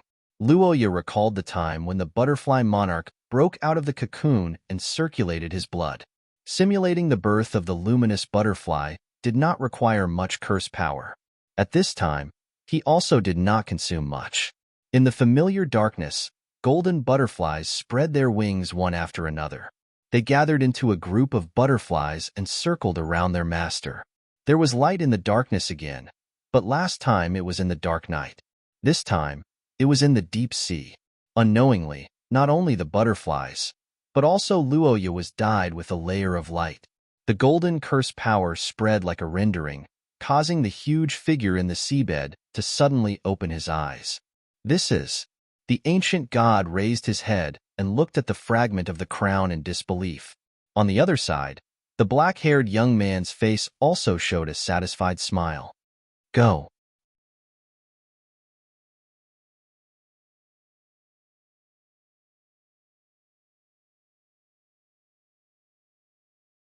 Chapter 175. Amidst the huge waves, the Luoya brand speedboat with billowing black smoke drifted across the sea, braving the wind and waves as it sped towards the location of the golden butterfly. The black-haired teenager recalled Paitila's imposing figure as he looked at the system's evaluation. He struggled to prop up his upper body and glanced at the center of the golden butterfly in pain. The moment he saw that Xia Luot was unharmed, he finally heaved a sigh of relief. Crack! A crisp sound came from his arm. He wasn't sure if it was because he was relieved, but after entering the undead state, Luoya's bones no longer felt the need to be stubborn. He propped his arm up and declared it useless. Caught off guard, the teenager plunged into the smoke and dust. After a while, he coughed twice and turned over. He stretched out his hand to straighten the bone, but after thinking about it, he put it back. Forget it, the result of straightening it might not necessarily be the right one. It might even be crooked. Luoya, who had a new understanding of reality, sighed. Now, there were still sporadic red curses on his body. He was in a state of deep undead state. It was normal for his arms and legs to be brittle, so breaking them was nothing. The black-haired teenager tried his best to deceive himself, forcing his thoughts to move in a positive direction. He lay on his back and looked at the blue sky after Pei-Tila left. After experiencing the depression and despair brought by Mr. Darkness, the world now looked so beautiful in his eyes. The sun had risen, and the huge waves were gradually subsiding. The world had returned to its original state. Luoya felt joy in his heart under the vast sky. Although the process was tortuous and difficult, in the end, he protected the people he wanted to protect. Although it was only a few days, he really missed home. If anyone tells me anything about ancient literature when I go back, I'll twist their brains out, except for Xia Luo. Secretly ruthless in his heart, Luoya observed his surroundings, waiting for the black fog to bring him to meet up with the golden butterflies. However, after a few glances, the teenager's expression changed. Why did it feel wrong? Luoya looked at the golden light that was getting farther and farther away. He blinked and couldn't help but shake his head. Ha ha ha, how is that possible? Pei-Tila is Mother Earth. How can she get lost? The black-haired youth chuckled. However, he soon discovered that he could no longer laugh. This was because the golden butterflies were getting further and further away. They were almost out of sight. The young man stared into the distance, dumbstruck. In the next moment, he started cursing loudly. Fuck, there's something wrong with this car. Pei-Tila? Are you kidding me? Pei-Tila? Damn it. Luoya cursed the ancient god in his heart. The black-haired youth looked around and urgently thought of countermeasures.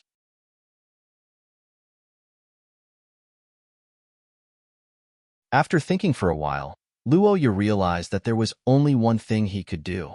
He jumped out of the car and sank to the bottom. Thinking of this, Luoya couldn't help but feel sorrowful. Looking at the sea, he doubted his life. This is different from what we agreed on, right? Wouldn't they be sent to their allies if they were wounded in battle? The black-haired youth gritted his teeth and tried his best to flip over and dive into the sea. However, what he didn't expect was that what greeted him was not the cold sea, but a warm embrace. What are you doing all of a sudden, idiot? A tearful reprimand sounded in his ears. A familiar fragrance lingered at the tip of his nose. Luoya couldn't help but look up and saw Xia Luo with red eyes. Just as Luoya was about to jump out of the car, the reddish-brown-haired girl successfully arrived with the help of the Golden Soul. She caught the youth in the nick of time. Following closely behind was Isha Bela, who was slightly injured but almost exhausted of her cursed power. Xia Luo? The black-haired youth looked at the girl who was close by. His lips moved, but he suddenly didn't know what to say. You? How did you find me? I thought you couldn't find me. It brought me here. The girl choked with sobs and pointed at the golden butterfly flapping its wings on her shoulder.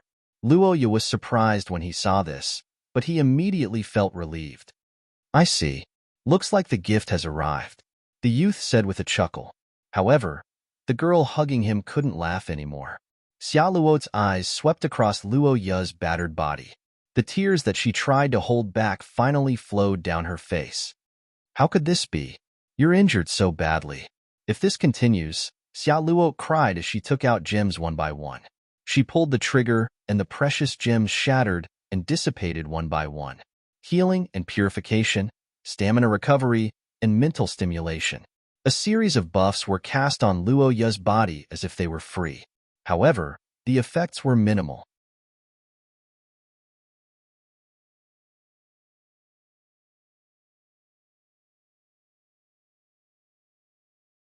Chapter 176. You want to join the Society of Sages? That, Isha Bela, who was giving Xia Luo an emergency pre-marriage training, turned her head when she heard Luoya's question. Her expression was both gratified and a little troubled. Luoya, It's good that you have such an idea, but the Society of Sages has many requirements. Your strength may meet the requirements, but your source rank is still too far away. Isha Bela recalled the giant python that connected heaven and earth and swallowed one of the 6 disasters, Mr. Darkness.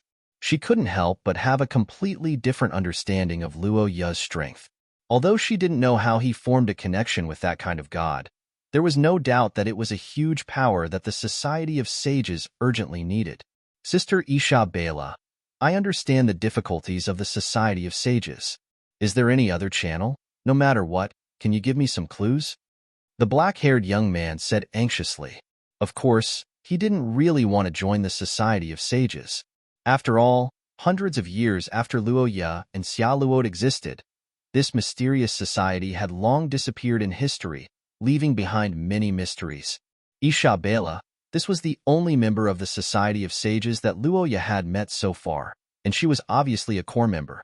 In a situation where there was no information at all, this was almost the only way he could get close to this mysterious organization. Looking at Luo Ya, who was asking for information, Xia Luo blinked as if she understood something. She held Isha Bela's hand and also asked for information. Sister Isha Bela, I also want to join the Twilight Society of Sages, but my strength is much weaker than Luo Ya's. Can you tell me who founded this organization? How can I join?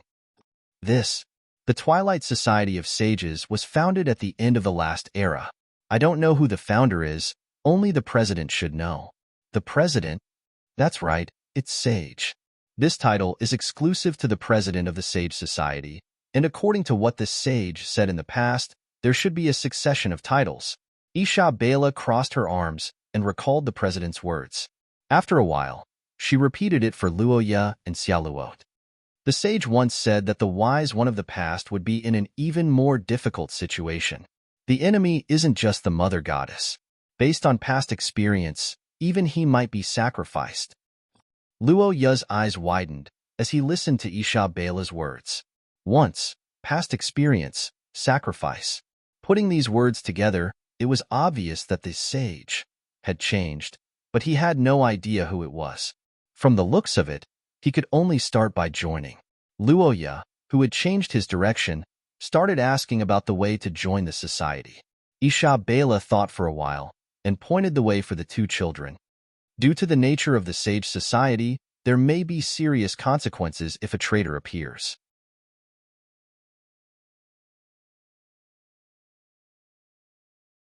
Therefore, the examination to join the society is very strict. In the beginning, the Sage Society would take the initiative to look for you. But this method was too inefficient, so later on, there was a recommendation system. Recommendation? Sister Isha Bela, you can do that?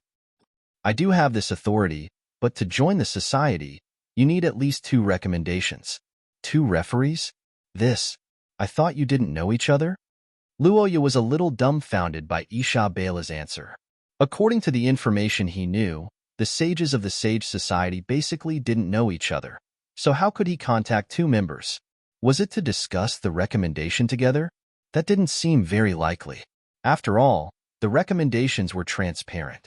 Wouldn't this be equivalent to exposing part of the recommendation's interpersonal relationships? What if the recommendation's true identity was found out? Luo Ya and Xia Luo frowned as they thought about these problems. Isha Bela smiled when she saw this. I know that you have questions, but you're mistaken about one thing. Actually, we don't know the recommendations. You don't know them? Then how do you know the quality and strength of these new members? It's very simple. Because we have enough time and environment to observe them. Isha Bela looked at the 2 surprised children and hesitated for a moment. After thinking about it, she decided to reveal the answer. After all, both Luo Ya and Xia Luo were highly talented. They would be more than qualified to join the Sage Society in the future, not to mention that they were her and Vincent's relatives. The Academy in Bologna, the country of scholars. The Sage Society selects its talents from there. Her Majesty the Queen looked at the boys and girls and decided to make things clear. Every year when they enter the Academy, the Sage Society will send different marks with blessings to the candidates. They will treat it as an ordinary protective curse vessel, but the members of the Sage Society will recognize it. They will observe everyone's performance and behavior, then make their own evaluations and choose their own recommendations. The members who have the right to recommend will change every year, and the recommended will not join the society immediately after being selected. Instead, someone will be sent to persuade them when they are most likely to join the society. Some people may join the society after leaving the academy for a year, and some may join decades later. This ensures that our respective identities will not be discovered to the greatest extent. I see. Luoya and Xia Luo nodded after listening to Isha Bela's explanation. The Sage Society's system could be said to protect the members' respective interests to the greatest extent possible, but Luoya didn't know whether to laugh or cry.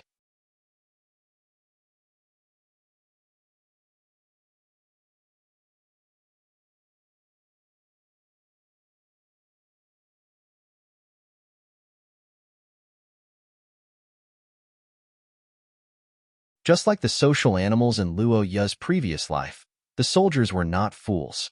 They knew better than anyone else which side they should serve.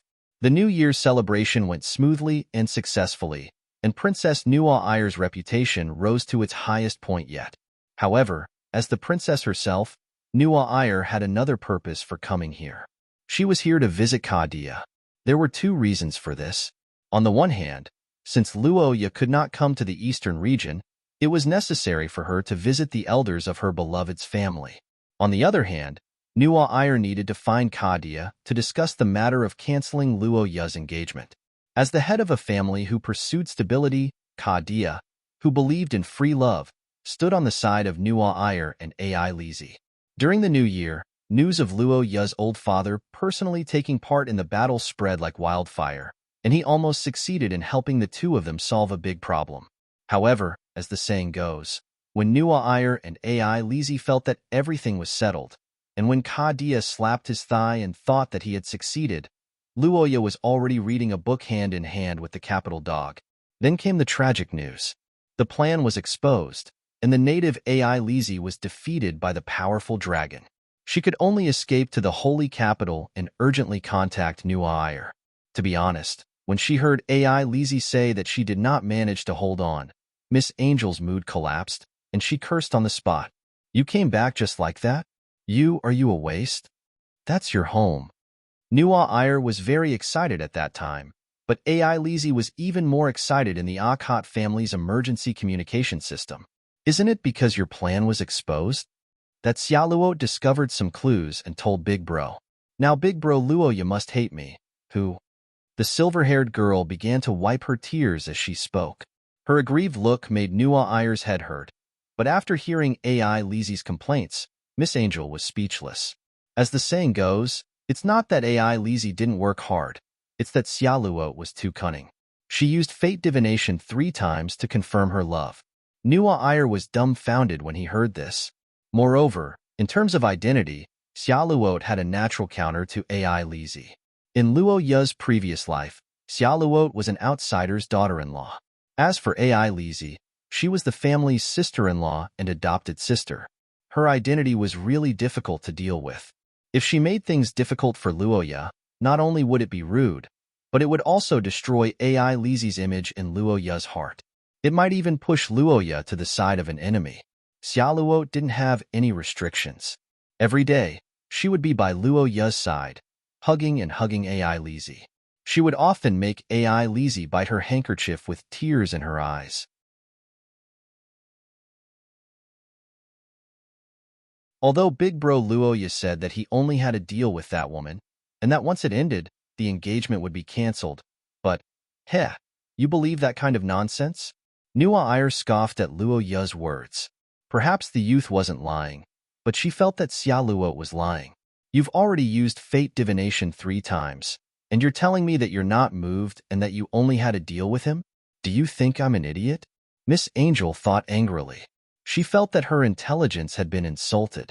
Even if Xiaoluo wasn't moved now, it didn't mean that she wouldn't be moved in the future. A single man and woman hugging and hugging, no matter how she thought about it, it was too dangerous. Thinking back to the red-haired girl she saw in Rouse, Nuo Ayer's heart sank like a weight. Xiaoluo's noble Highland elf bloodline gave her an indescribable charm, and once the sorcerer clan's origin substance fell in love with someone, it would be very troublesome. Of course, Luo Ye's appearance wasn't bad either. They were of the same standard, but no matter how handsome the youth was, Nuo Ayer didn't think that Luo Ye would be able to make Xia Luot fall in love in a short period of time. After all, Xia Luot was the actual princess of Rouse, and she had seen too many handsome youths. Moreover, the sorcerer clan's females were very cautious when it came to marriage, and they were even somewhat conservative. Would they be able to get together in 10 days? How was that possible? You're tuning in to the Romance Rendezvous YouTube channel. We're so grateful for your support, and don't forget to subscribe to join us on this incredible journey through captivating stories. Your generosity through donations truly makes a world of difference, as it's the primary source of revenue that allows me to expand and enhance this channel for you. Thank you from the bottom of my heart for being a part of this adventure.